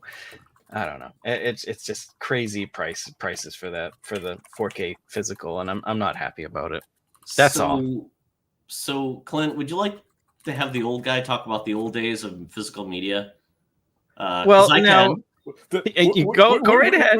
We are an officially pro physical media. Yes. So channel. So you're in good company. No, the old days when VHS rentals was about the only way you could watch movies. Yep. Buying VHS was a different story. Suncoast, I think, finally broke the mold or something like that. But I remember trying to buy a copy of Better Off Dead on VHS. It was $90. Jesus. I mean, it's VHS. It's the worst. Right. It's like the 8-track of video. It's not great. So I remember when video was really expensive, and like I remember when people would buy TV series on VHS, and it was like it was like three. I can remember how many you could get 2 hours out of tape. like at the highest quality. If you made it the lowest quality is 6. So I mean, things were worse back then. So obviously it's just like old video games. We talk about that, but it is interesting because where we're going, and there's services I used when I was in Korea, when I lived overseas. I used Deep Discount DVD, which still exists. And actually, they had some good prices there. GRUV.com has some really good prices too. So if you look out other places other than Amazon or Walmart, you might find some better options. But it is interesting because I know we say it's gouging, but a lot of ways it's just as the demand has diminished, those lines that are producing those discs are essentially going to be moved to do something different. So you've got less resources, you've got less demand. And as you know, things typically go up in price. When there's less demand, there's a smaller market, it goes upscale. So you get like the Criterion collection, limited run games. I mean, I want that $200 collection for the TMNT Shredders collection. So I think physical will exist, but it's going to be a pricier model just because the buying group buying those shrinks. I mean, look at the price of 4K players. Unless you got like, I mean, back in the day, you could get a Xbox One X or One S that had a 4K player, and that was dirt cheap. But the cheapest 4K player you can get is typically around $200, or maybe $150. And it hasn't dropped in price. So what versions of movies are selling the best still? DVD, the worst quality, which is just weird. So it's like the market didn't do a good job of upselling people to Blu-ray, and it did not do a good job of upscaling to 4K, even though 4K TVs are dirt cheap. Like you could buy a 55-inch 4K TV that's less expensive than a Blu-ray player, which is just a 4K Blu-ray, which is just crazy. So the market is upside down. Cats and dogs are living together. It's insane. People still want to lick their Switch carts. We don't know. I don't know. I can confirm what you said because when I worked at Walmart, I happened to work there when VHSs were still available, but really on their like last legs. And a lot of times people would bitch like why they were more than DVDs, and I would tell them like because people don't buy them anymore. They're buying DVDs now. Like, well, I don't have the money for it, but I'm like, well, don't buy it. I don't know what to tell you. I do get it. I just don't like it. Exactly. I mean, go to your local Walgreens and let me guess, there's probably a $5 bin of DVDs. Yep. That's the problem. Yep. It's funny you mentioned Suncoast though. I do remember going to Suncoast and buying VHS there though. Good times.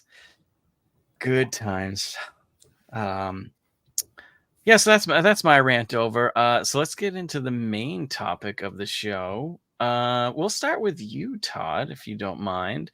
What was your first jump scare that you can remember in a video game that you played? It doesn't have to be horror. It just can be a game that you had a little bit of scare for the first time. A good one, because I started my first console that I owned was the NES. My first computer system I owned was the Commodore 128. So I go really far back.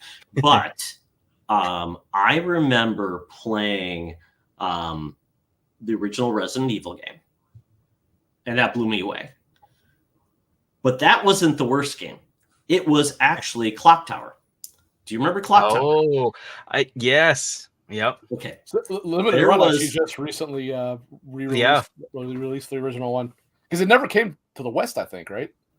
Well, it came on PlayStation 1. Like PS1, yeah. Okay. I remember renting it, and it was creepy because you had this little guy called Scissor Man that was like basically looked like a little monkey man, but or maybe a little like a little person, Freddy Krueger, but he had huge scissors. Yeah. And every time he would come on, it would be this music, and it was horrifying. It was kind of like the Zuni doll in that trilogy of terror. That was horrible. I hated it. It gave me like palpitations. Like, how the hell do I get out of here? What am I gonna do? It was amazing, but I mean, it was creepy. It was weird. It was neat, and it was because it was a limitation of the hardware, but it made your imagination contribute to how it really relayed. So that was probably one of my first like jump scares when he just show up out of the blue. I'm like, holy crap, how am I going to get out of this? Because I'm just a girl running away. I don't have any ability to fight him, and scissors are creepy anyways. If you see a horror film with someone with scissors, something bad's going to happen. It's true. It's true. And don't run with scissors. Yes, I would agree. That's a good one. I never played Clock Tower, but I watched plenty of videos on it, and I always wanted to play it, but I was at that age where I couldn't just grab any game. So it's like, Mom and Dad, can I buy this game? And you get a game here and there. So I never got to that one, sadly. But how about you, Rick? What was your first jump scare that you can remember? Well, unfortunately, Silking It there stole my answer, but yeah. So I'll actually go a little bit further back on that, and this will kind of be an unexpected one for a lot of people. And ironically enough, I was not even playing this game when it happened, but when I was, let's say 8, 9, somewhere around there, a little soon-to-be legendary masterpiece had just come out. This would be 92-ish, give or take. A little game you may have heard of called Doom. Mm. Okay. Mm-hmm. And I was actually watching my dad play it because I liked Wolfenstein 3D prior to that. And he's like, yeah, this is the new one by those, because I was all bummed out. Being a kid, I just kind of knew the name. And he's like, yeah, I don't think they're making another Wolfenstein. And I was like, what? I don't want anything new. He said, well, this is by the same people. I'm like, I don't care. I don't want it. But nonetheless, I watched them and pretty much created an obsessive fan from that point forward. But nonetheless, so he was playing and I was watching him. And I want to say, now I'm actually a little ashamed that I can't remember this for sure. I want to say it was episode 1, theater mission 2 or 3. I want to say it's 3 because I think I'm trying to remember how they start. It's the one when you first start. This is how stupid I am about doing, but when you first start, you're looking at like a toxic pit with like things that go around both sides. There's 2 doors on the other side. And your exit straight ahead, you can't get to because there's no pathway, right? So you get on the one way, and you're looking for if I remember correctly, it is the red key. And it is sitting on a little elevated platform. And as soon as you pick it up, the lights go out and the door opens behind you, in typical Doom fashion with a bunch of imps. And I was just watching it, and I remember this is the first time I damn near swore in front of my dad. and he even said, he told me, you covered it up well, so I let it go. Oh, because as soon as you pick up, I said freaking, but I think he thought I said the other way. My dad hated freaking. He's like, just say what you mean. Like, I can't. But I said it so fast. I think he actually thought I dropped the F-bomb. Because I just he shut the freaking lights off. And I saw him look back at me, and I was like, oh shit. I know exactly where you are. Yeah. So I guess that kind of counts since Silking It took the thing. Yeah. That said, jump scares have never really done much for me. I'm more the atmosphere, kind of guy. So. The same for me. Psychological more than the jump scares. I mean, of course, they've got me a few times. But. And Silken It put in chat, the very first one was the first Resident Evil, and you're walking down the hallway and the dogs jump out the window. And that was probably one of the first biggest jump scares for me as well. I'm pretty sure I jumped in my chair and half through my controller. And but yeah, mine goes back pretty far. Because I was thinking of something else too. Now that since Silken It stole all our thunder here, our baguette brother. Yeah, so I'm gonna go way back, and I played on an Amiga as well. So Todd might know this one. The Elvira game on there. It was called Mistress of the Dark. I have seen that game. She's a favorite of mine. I actually own an she's fantastic. Elvira action figure. And she is wonderful. Nice. But it was like a point and click. You would go into a room, push up, you would go into the next room, and you could click buttons to examine and things. And I just remember at one point there was a body on the floor, and you went to click on it. And Christ, I must have been 10 when this was out. If I don't know, maybe younger. And when the Amiga was out, you'd have to be way younger than that. Yeah, so the Amiga was like the early 80s. How did you get an Amiga? Let's see. I was born in 83, so yeah, it must have been like 89 or something. I was playing. Yeah, I was like, what do you mean you were 10? We definitely got it secondhand. But yeah, you could click examine and point at different things. And I saw a body on the floor. I was like, ooh, I'll click on the body. And you just like, it instantly quickly zooms up to the body. And like this person's throat is like cut open and like blood is like gushing out as best as you can on an Amiga. But I just remember being like, oh, okay.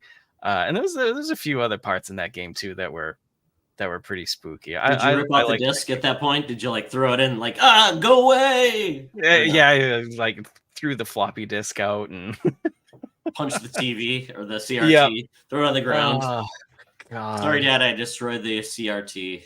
I was scared of the sexy lady. My hand. God, those friggin' CRTs. Jesus. Well, about 10 episodes ago, I told the story of my all-time greatest jump scare, which had nothing to do with the game. Well, I can't say nothing, but it was actually outside of the game. You remember that? My Silent Hill 3 story? Yes. Yes. I don't know. Todd, were you familiar with that one or no? All right, so I'll tell you because it kind of makes me laugh. It's pretty good. I still bring it up every once in a while. All right, so going back to this would be either 2004 or 2005. Silent Hill 3 had just come out, and this is actually when I worked at Walmart. I picked it up, came home that day. At the time, I lived. So here was my house arrangement because this matters, right?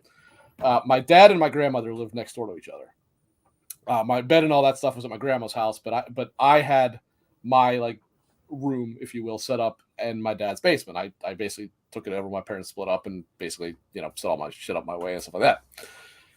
And I got home, and for whatever reason, I don't remember what it was, my dad was out that night. So I was like, oh yeah. And now bear in mind, I worked like a 3 to 12 shift. So I got home really late and it was really dark. Okay. And I got home and I was like, oh yeah, we're going to play this right. So I turned off my computer monitor. I turned on my thing. I'm not exaggerating. Like it was pitch black in that room. If I would have turned off the TV that was playing Silent Hill, if I put my hand like this, I would not have seen. That's how dark it was. All right, and I'm playing it, and I've always said I think Silent Hill 3 is the scariest game I've ever played because it actually. How big was your TV at the time? What's that? How big was your TV at the time? 27-inch Sanyo flat screen. It was actually a nice TV. Oh yeah. Yep. Love it. It was a heavy bastard too. I'll tell you that much. Oh yeah. Yeah, not like a projection, but like a flat screen, like glass, glass one, a CRT rather. So anyway, so I'm playing it, and I'm like, oh man, this is pretty creepy. And all of a sudden, I hear this sound, like, and this thing falls in front of my face. I almost shit myself. I was like, what the hell? I jump up, turn on the light. I'm like, what the hell happened? I had a friggin' Gran Turismo poster taped to the ceiling that came off.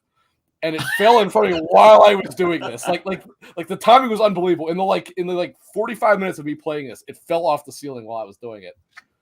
And I was like, okay, well, I'm done playing this game tonight. I turned. This was probably 3 a.m, maybe somewhere around there. I turned off my PS2, turned off my computer, went upstairs, went to walk over to my grandma's. I was like, oh, God damn it. I'm not joking. I walked out. I turned around. I locked the door. I sprinted between the two houses to get inside because I was so messed up from this. I was just like, maybe that's not the right way to do it. But yeah, those psychological horror games will get you for sure. Well, and again, it was pitch. I cannot emphasize this enough. It was pitch black. And to this day, Rick cannot play Gran Turismo anymore without pooping his pants. This is true. Gran Turismo was responsible for the scariest moment of my life. That is true. I love it. Oh man, yeah, definitely some good jump scares there for sure. Trying to think of some other ones, and just like spooky season, like horror games in general or whatever. Do you have any like horror games that you like to visit, Todd, during this time of year every year, or movies for that matter too? Pumpkin Jack is a great game that I really love. I think it's great. It's a really good throwback. It's like if medieval was good. which is sad. I wish Medieval was good. It's really great. One of my favorite. I mean, I'm really, on our podcast we do Shocktober, so we're going to be doing a lot of fun movies this month. So, and I'm excited because we're going to do a lot of movies I haven't watched in a long time, or I haven't watched before. Which the next movie we're doing is The Fog with John Carpenter, which is basically his follow up to Halloween, which is cool. But I love watching horror documentaries or movies about the best horror films. Right now, Shudder has a thing called horror. I think it's called the best horror. I can't remember. But basically, they're doing like a series of people talking about the tropes of horror. Was the first episode.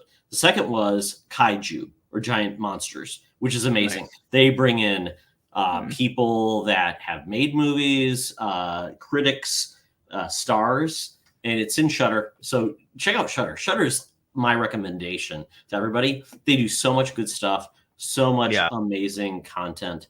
But I would say I love goofy horror in a lot of ways.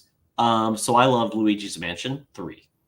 I just played Luigi's Mansion 2. I love it. It's just spooky. It's fun. It's goofy. I mean, I love the scarier stuff like Resident Evil, games like that, but I do love those type of games. So this year, though, I'm excited that I have Silent Hill 2, like we just discussed, coming to me, hopefully, next couple of weeks, because I'm very excited for that.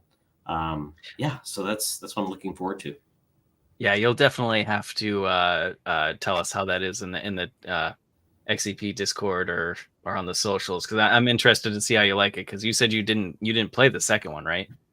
No, I didn't. I know it was on PS2, but I don't know if definitely. For some reason I missed it. Yeah, I'm definitely interested to hear your thoughts on it for sure. It's one of the legends. For sure. Yeah. Speaking of games, definitely Silent Hill 2, 3. What are some of your favorites to go to, Rick? Well, I don't really work that way, actually. Like I know it's a big talk of like, hey, now that's Halloween, what horror games do you guys want to play? I don't really do like, oh, I want to play stuff like that because that I might associate with like a certain game with like a time of the season, like winter or whatever. But I don't really work based off like an upcoming holiday. Like, I mean, I play a horror game whenever I want to play it. Right. Yeah. Which I know you do too, but I'm just saying, like, when Halloween rolls around, it's not like a, man, I really feel like playing a horror game today. Right. It's more like a day rolls around where I'm like, I want to cut off a limb, so I'm going to play Dead Space. But I mean, I definitely like horror games. I mean, if I haven't emphasized that enough at this point, I love survival horror. It was kind of on its deathbed there for a while, but we've been eating good the last 2 years now. Arguably, the 3 greatest survival horror games of all time have all gotten remakes, and evidently every one of them has been very high quality, and that would, of course, be Dead Space, the GOAT. Oh, yep. Resident Evil 4, the second GOAT. Yep. Silent Hill 2, for many people, the other GOAT, but I say 3 first, but 2 is still up there. But I am no joke. I'm very much very, very, very hyped to dive into that one next week. I'm super excited. I'll be doing the Sony InZone headphones and Black Room. No Gran Turismo poster on the ceiling this time. Secure those. You don't want any. You don't want any. Well, you can wear adult diapers. I mean, if that helps you, just like shrug it off. Also, like, it's done. It's done. I don't have a Gran Turismo poster to put on the ceiling if I wanted to. You have plenty of like statues in the background that can fall or something. No. Yeah. No, you have a cat that'll knock him over on top of you. That's even better. Yeah, there is a cat here, unfortunately. But, see, there you go. That makes it even better. I was going to ask you, gents, what is your thoughts on Evil Within? So, Evil Within. I haven't done much with, but I'm very curious, like, where those stand, because those are both on Game Pass, I believe. It should be there. Obviously, is no longer with us.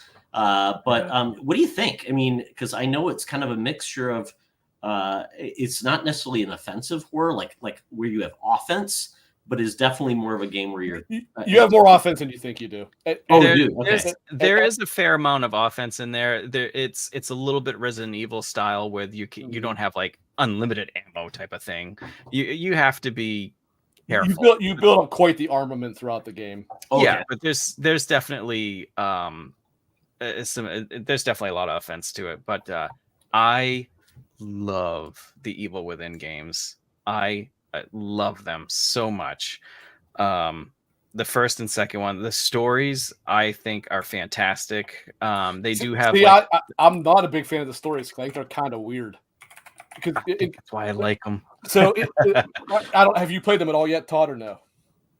I remember playing one. I think it must have been the first game where I was hiding under hospital beds.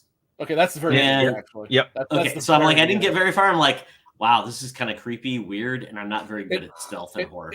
The beginning of Evil Within 1 is very, very like old Resident Evil horror. It is. Yeah. But maybe about halfway through, maybe a little before that, it turns into more Resident Evil 4. Okay. And I guess Evil Within 2 kind of functions the same way, where it's at first it's really stealth based, but before you know it, you do have a crap ton of supplies. What I will say about this is if you end up liking the Evil Within 1, I do suggest forking over the money to get the DLC because there's a lot of story in all of that DLC. Okay. Like at the very, I don't remember if they sold it as a season pass or if you bought them individually. I don't remember how it worked, but there's 2 chapters where you play as the one character who you would have seen already. It's the girl Nicole Kidman or something like that, or not Nicole. Sorry, that's an actress. Something Kidman is her name. So I remember, like, her name is Kidman. I don't remember what her first name is. And they actually take place after the main game and lead into the second. And then the other one is really weird. You play as like Evil Within 1's like signature enemy, which is that like safe-headed guy, like box-headed or whatever. And what's weird is it does actually tell his story as to why he became what he was and stuff. So that one you probably don't have to play if you don't want to. But if you do like it and want to go into 2, you definitely want to play whatever they're called. The Assignment, was that the name? Does that sound right? I think so. Yeah. It's been a hot minute, but I actually really like how 2 did a lot of things. Although most reviews when you read it, they didn't like the first half as much as they liked the second half. I'm the other way around. I thought the first half was much, much better than the second half. And I thought the enemy of the first half was very, very cool. He's like this completely demented photographer, which I thought was neat. Yeah. Like he's an artist, I guess, but his artist is specifically taking photography, but he takes it of like his murder victims and stuff like that. And it's actually pretty cool. And like he was a cool boss battle, I thought. Whereas the bad guy, the second one, he's like this fire guy. I really didn't care for him at all. But like Stoken had said, the story goes in some very weird places because the reason I had asked how much you had played it, and you wouldn't even know this yet, but no. So the I don't know if you're aware of this or not. The name of the game in Japan, which makes a lot more sense compared to Evil Within, is Psycho Break. Which actually I think is a better name than Evil Within. Evil Within's a terrible name, but Psycho Break actually more hints at what it is because it's not that it's psychological horror, it's that all the stuff is literally like in his mind. Like, you know, I don't remember if it is in the first game or not. At the very beginning where you like sit in like a bathtub to do this shit. But yeah, it's all I don't remember if that's in the beginning or not. It might be shortly after. But I think it's shortly after. Okay. But it's real weird. You'll be in like the hospital and the next thing you know you're in like a forest. Yeah. And then you're in like like a fortress. It's weird, but it's all because it's not like it is real, but it's not like in the physical world, and it's kind of weird. And 2 tries to go into more detail about how it works, and if anything, it makes it more confusing because it is a weird story. But they are good games, though. I do really like them. Yeah, I love them. If you like the Resident Evils, definitely play them. And the end of Evil Within 2 has an awesome what's this cover of a Duran Duran song that's really done well. Ooh, I love that. I love a good music it's element to a game. Yeah, it's on my playlist and it comes on frequently, and then I want to play Evil Within 2 again. It was more like the credits and the very end, but I liked the story. It does go places for sure. It's very weird. It is really really strange. But it's good. So I was looking and I saw that there's actually going to be a few remakes of scary games coming out. So we have Shadows of the Damned coming out at the end of October 28th. That's not a scary game I loved. Well, it's an over the top weird one. Yeah, but we also have a Lollipop Chainsaw. But the other game that I have pre-ordered is the Ash versus Evil Dead and Halloween. Retro, almost like 16-bit game. It's very cool. I ordered the special edition out of Best Buy for like $80, cheaper than apparently a steel book 4K. But I'm excited about that because it's very fun because I love Ash versus Evil Dead. Army of Darkness is one of my favorite movies of all time, so I'm very excited for that. I think someone posted it in the XEP Discord like a while ago of the trailer for that, and I was like, what is this? And I clicked it and I was like, this actually looks like it could be pretty damn fun. So that could be interesting for sure. I hope it's good, because if it is, I haven't pre-ordered it or anything. But if it does come out saying it's good, I probably will get it because it looked good. So definitely excited for it. The special edition too, didn't it come with like a stuff, like a stuffed Jason or something like that? Yeah, it's very Halloween focused. It's got almost like a VHS tape version. Yeah. It's got a special edition. It's got Laurie Strode as a playable character. There's a poster that will fall on you and make Rick get scared. There's trading cards, and there is a Michael Myers 8-inch plush, which is cool. That's the one. Yeah, so there you go. So get it for the poster so Rick can be scared. Yeah, that's a good idea. I'm gonna Achilles heel. I'm gonna send Rick a poster for Christmas. Well, I look at Rick's background. I'm like, Rick, I don't think a poster would kill you. I see a billion other things that would fall on you and kill you. To be clear, I do have posters in here. There's no wall to put them on back there. Yeah, but I have a bunch over here and a couple over there. You're gonna be killed by Astro Boy. I can see it right now. I was just gonna say, I think what's gonna happen is you're gonna be playing Silent Hill 2, and you're gonna like look over, and you're gonna see Astrobot just kind of staring at you from the darkness there, like Chucky. Yeah, it just comes over. Yeah. God. Yeah. To my knowledge, I do not have anything glow in the dark in this room. I don't think I do. You don't have a blacklight poster or like some of those velvet posters from Spencer's Gifts? No, I do not. Panther?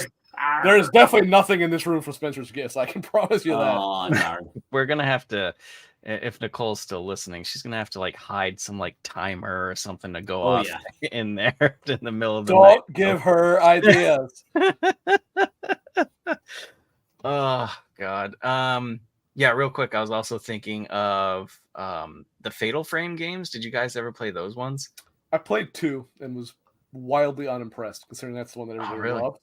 Like I thought it was good until the combat came about. I'm like, I can't stand this kind of combat. I can see where people wouldn't like it, but I did like it, using a camera to, snap pictures and find weak points or whatever. It's been a while since I've played them, but I did like those ones. Clint, I think about the next Switch coming out, and if they can do a camera in the Switch. Ooh. Just think about holding up the Switch, using like a camera. That would be amazing. Didn't they do that for the DS or something? I think no. I believe it was the first and second. There was a 2-pack that came out in Japan on the Wii, and I assume they probably did use the remote in some goofy ass way, because you know how Nintendo likes to be with. I mean, it's not Nintendo, but it was Tecmo, but still. Yeah. I don't think that ever came much, though. I would totally be down for what do they call it? The augmented reality. AR. But that would be pretty sweet. Yeah, the 3DS had an augmented reality camera. We had things.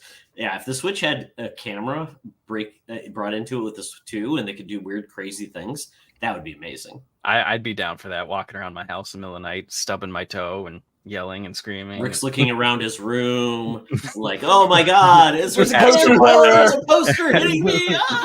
Astrobot does come alive. The Sephiroth statue comes at you with a huge sword. I love it. Yeah. Well, I'll mention one that should come back. And Clint, you are the only other person I have ever talked to that has ever played it, but Siren needs to make a comeback. Yes.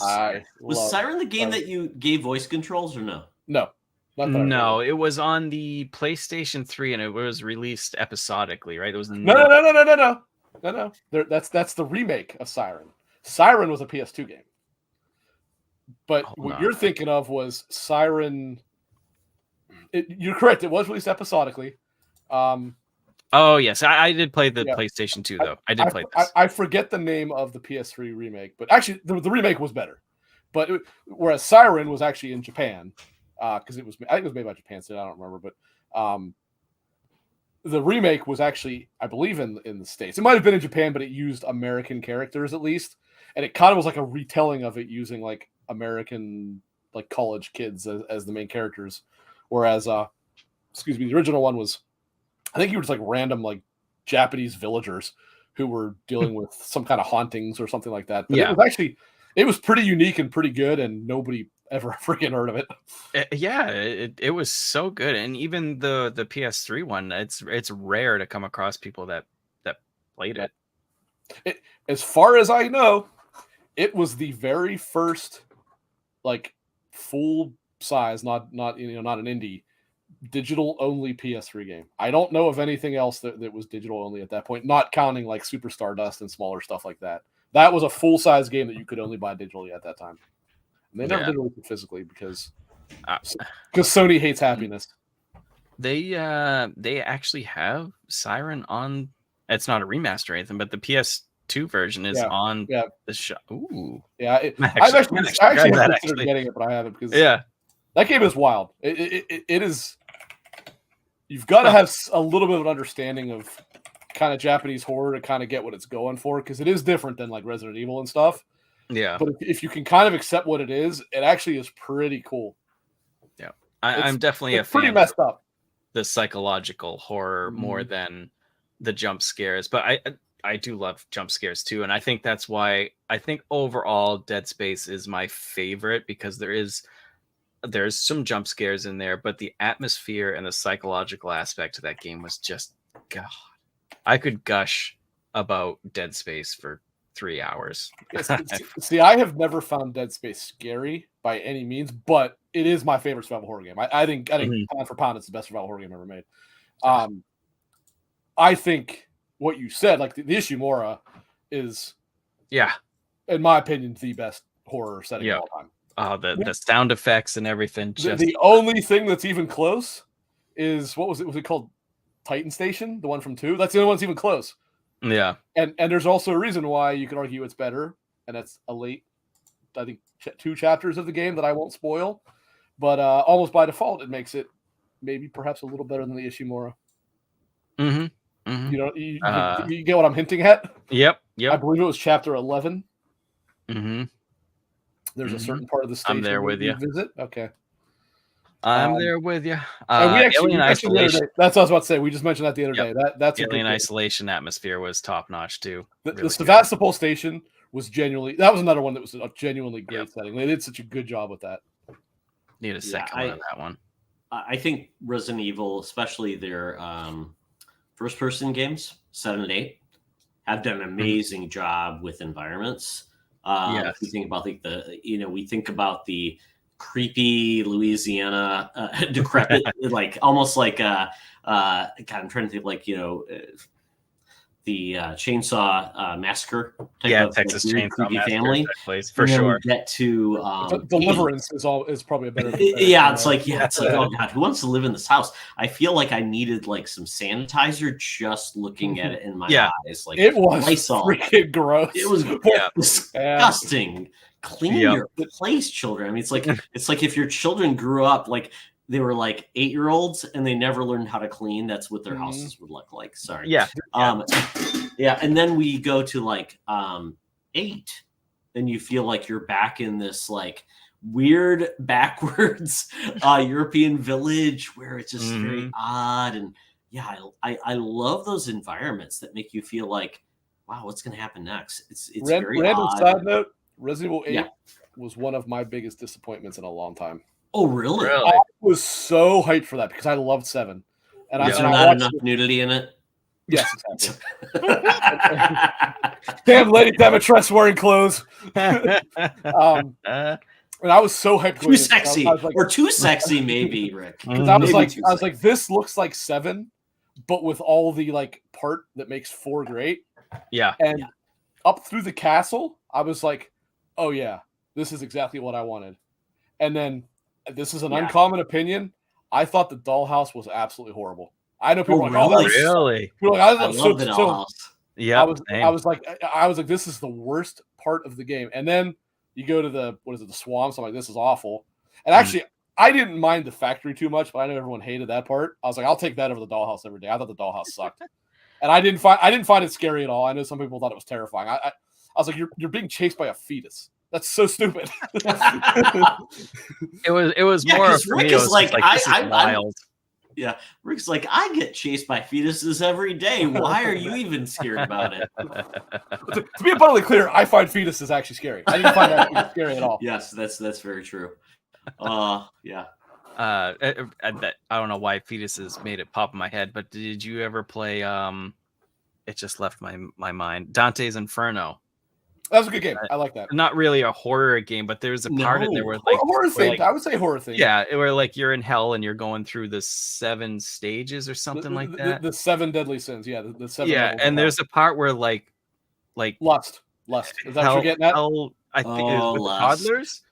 There was like babies that were like chasing you and like attacking you, and you had to like attack the babies. Do you remember that? I don't. They were like jumping at you and making come on, Clint. If babies are attacking you, the babies deserve it.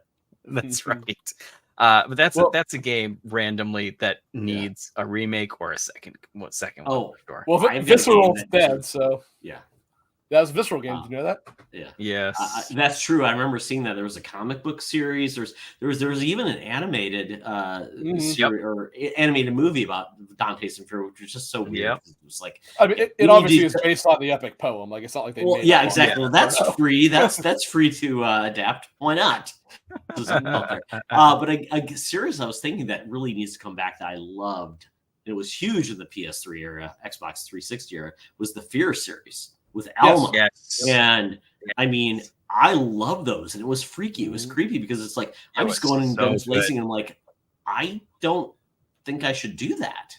And it was amazing. I really like that series quite a bit. Yep, very who owns it. Well, Monolith was the developer. Monolith was, yeah. Which is WB now, right?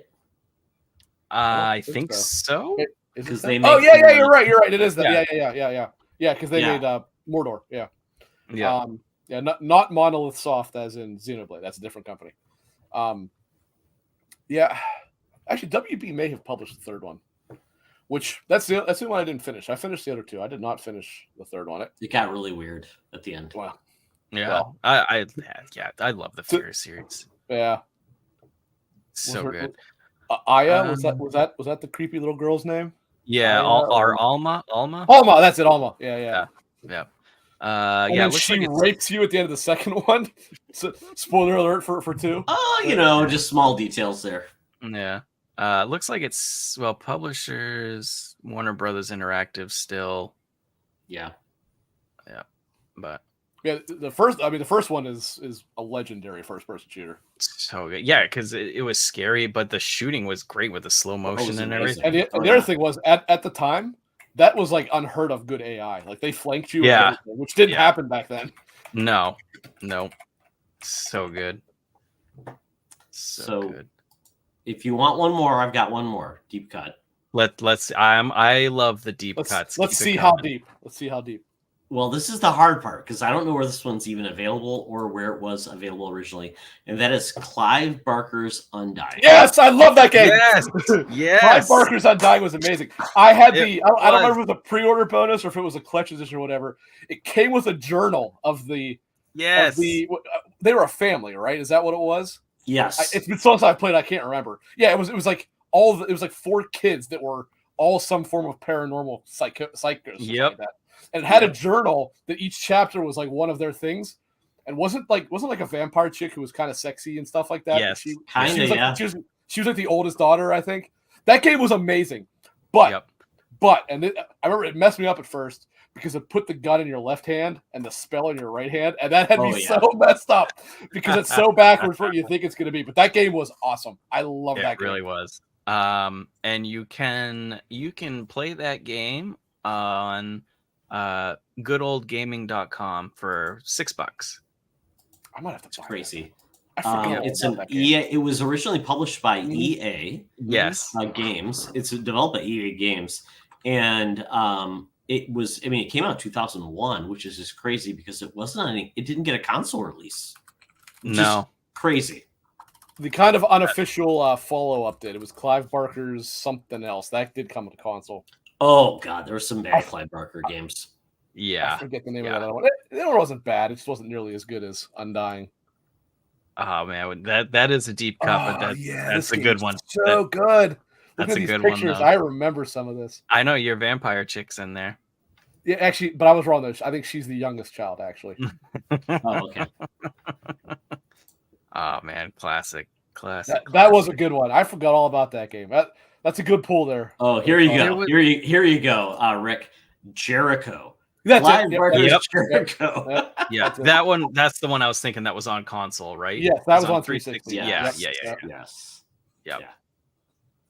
Nowhere near as good as Undying, but still not bad. No. Yeah, Undying was great. Yeah. Well, I think that's gonna do it, guys. What do you think? Think that covers everything? Yeah, I think so. We've been running a little long, so. Do you want me to drop out again? Would that be helpful? Drop in, drop out. It's like a little co-op thing going on. Oh yeah. Awesome show. I love talking shop with you guys and the horror and all that good stuff. Starting off the spooky season right, and thank you so much for joining us, Todd. It's been an awesome treat to have you here with us for sure. Yeah, definitely appreciate you hopping on today. Thank you so much. Dealing with my StreamYard woes. You guys are great. I love the XCP community. Everybody's awesome. This is amazing. So yeah, I will be available to anybody that would love to have me. And a big shout out if anybody wants to talk about video games, geeky stuff. You've got a place at Secret Frontier Night too. Sweet. Yeah, it's an awesome podcast over there too. So definitely check it out, folks. Rick, any closing comments or anything? Just can't wait to visit that place. Isn't that what he says in the beginning? What is that? Silent Hill 2. Isn't that what he says? He's like, I forget. He says something like that. Like I can't remember. But anyway, I can't wait to return to Silent Hill. Walk through the unending fog to look for I mean his dead wife from 3 years prior. Which should then hold me off for 4 more days until Metaphor comes out. Rick, make sure you don't let your wife know that you're hoping she dies so you can find her in the game. She's probably seen me play that, actually. I think she probably has. Silking It in chat thankfully reminded us. Fortune cookies. Hold on. Yeah, go ahead and do yours, Rick, while I go grab mine. I'll be able to hear you on the headset. Wow, he doesn't even have it with him. No. This is the host of the show, folks. He's that unprepared. Suppose we'll wait till he comes back. Rick, are we doing in bed? Is that the thing? Or is that we only did it the one time, I think. We're not doing that. Okay. Although this would very much suffice for that. Oh, very good. Yes. More than you are probably believing that it would, actually. We always have to do bed. Fun fact, though, I do have an Uncle Butch. So if that resonates with you, there you go. My name's not actually Butch, so I know. I just thought it was funny. Like when I see the Butch, it just pulls me off. Yeah. Now you tell me this wasn't made to have in bed put after it. Okay. All right, let's hear it. You go first. Yes. Do it with confidence. pretty good. Always. Pretty on the nose. Always. Let's see. I can see. All right. Okay, here we go. Seek help from professionals trained in mental health care in bed. Nissa. Well, I'll say we got Nissa in the chat there. I'm gonna have to get a. Yep, we're gonna have to call Nissa on this one. All right, folks. I think that does it for us. Thank you very much for. Silkiness got something to say. By the way, since the theme was horror, I have to recommend you check the manga and anime from Junji Ito. I don't know if she's still hanging out, but I know Krista's a big Junji Ito fan, so I figured I had to throw that out. I'm a licensed therapist. There we go. A new spiral animation from on Max. Uzumaki. Yes. Very good. Very good. It's on Max now. Yeah. I remember as we continue the show, apparently. The longest close of all time. I loved the Uzumaki movie back from like 2002, 2003 or something. Very, very good Japanese movie. Anyways, all right. I think that's going to do it, folks. Thank you very much for joining us. It's been a pleasure, and we will hopefully see you next week. Thank you. See you online.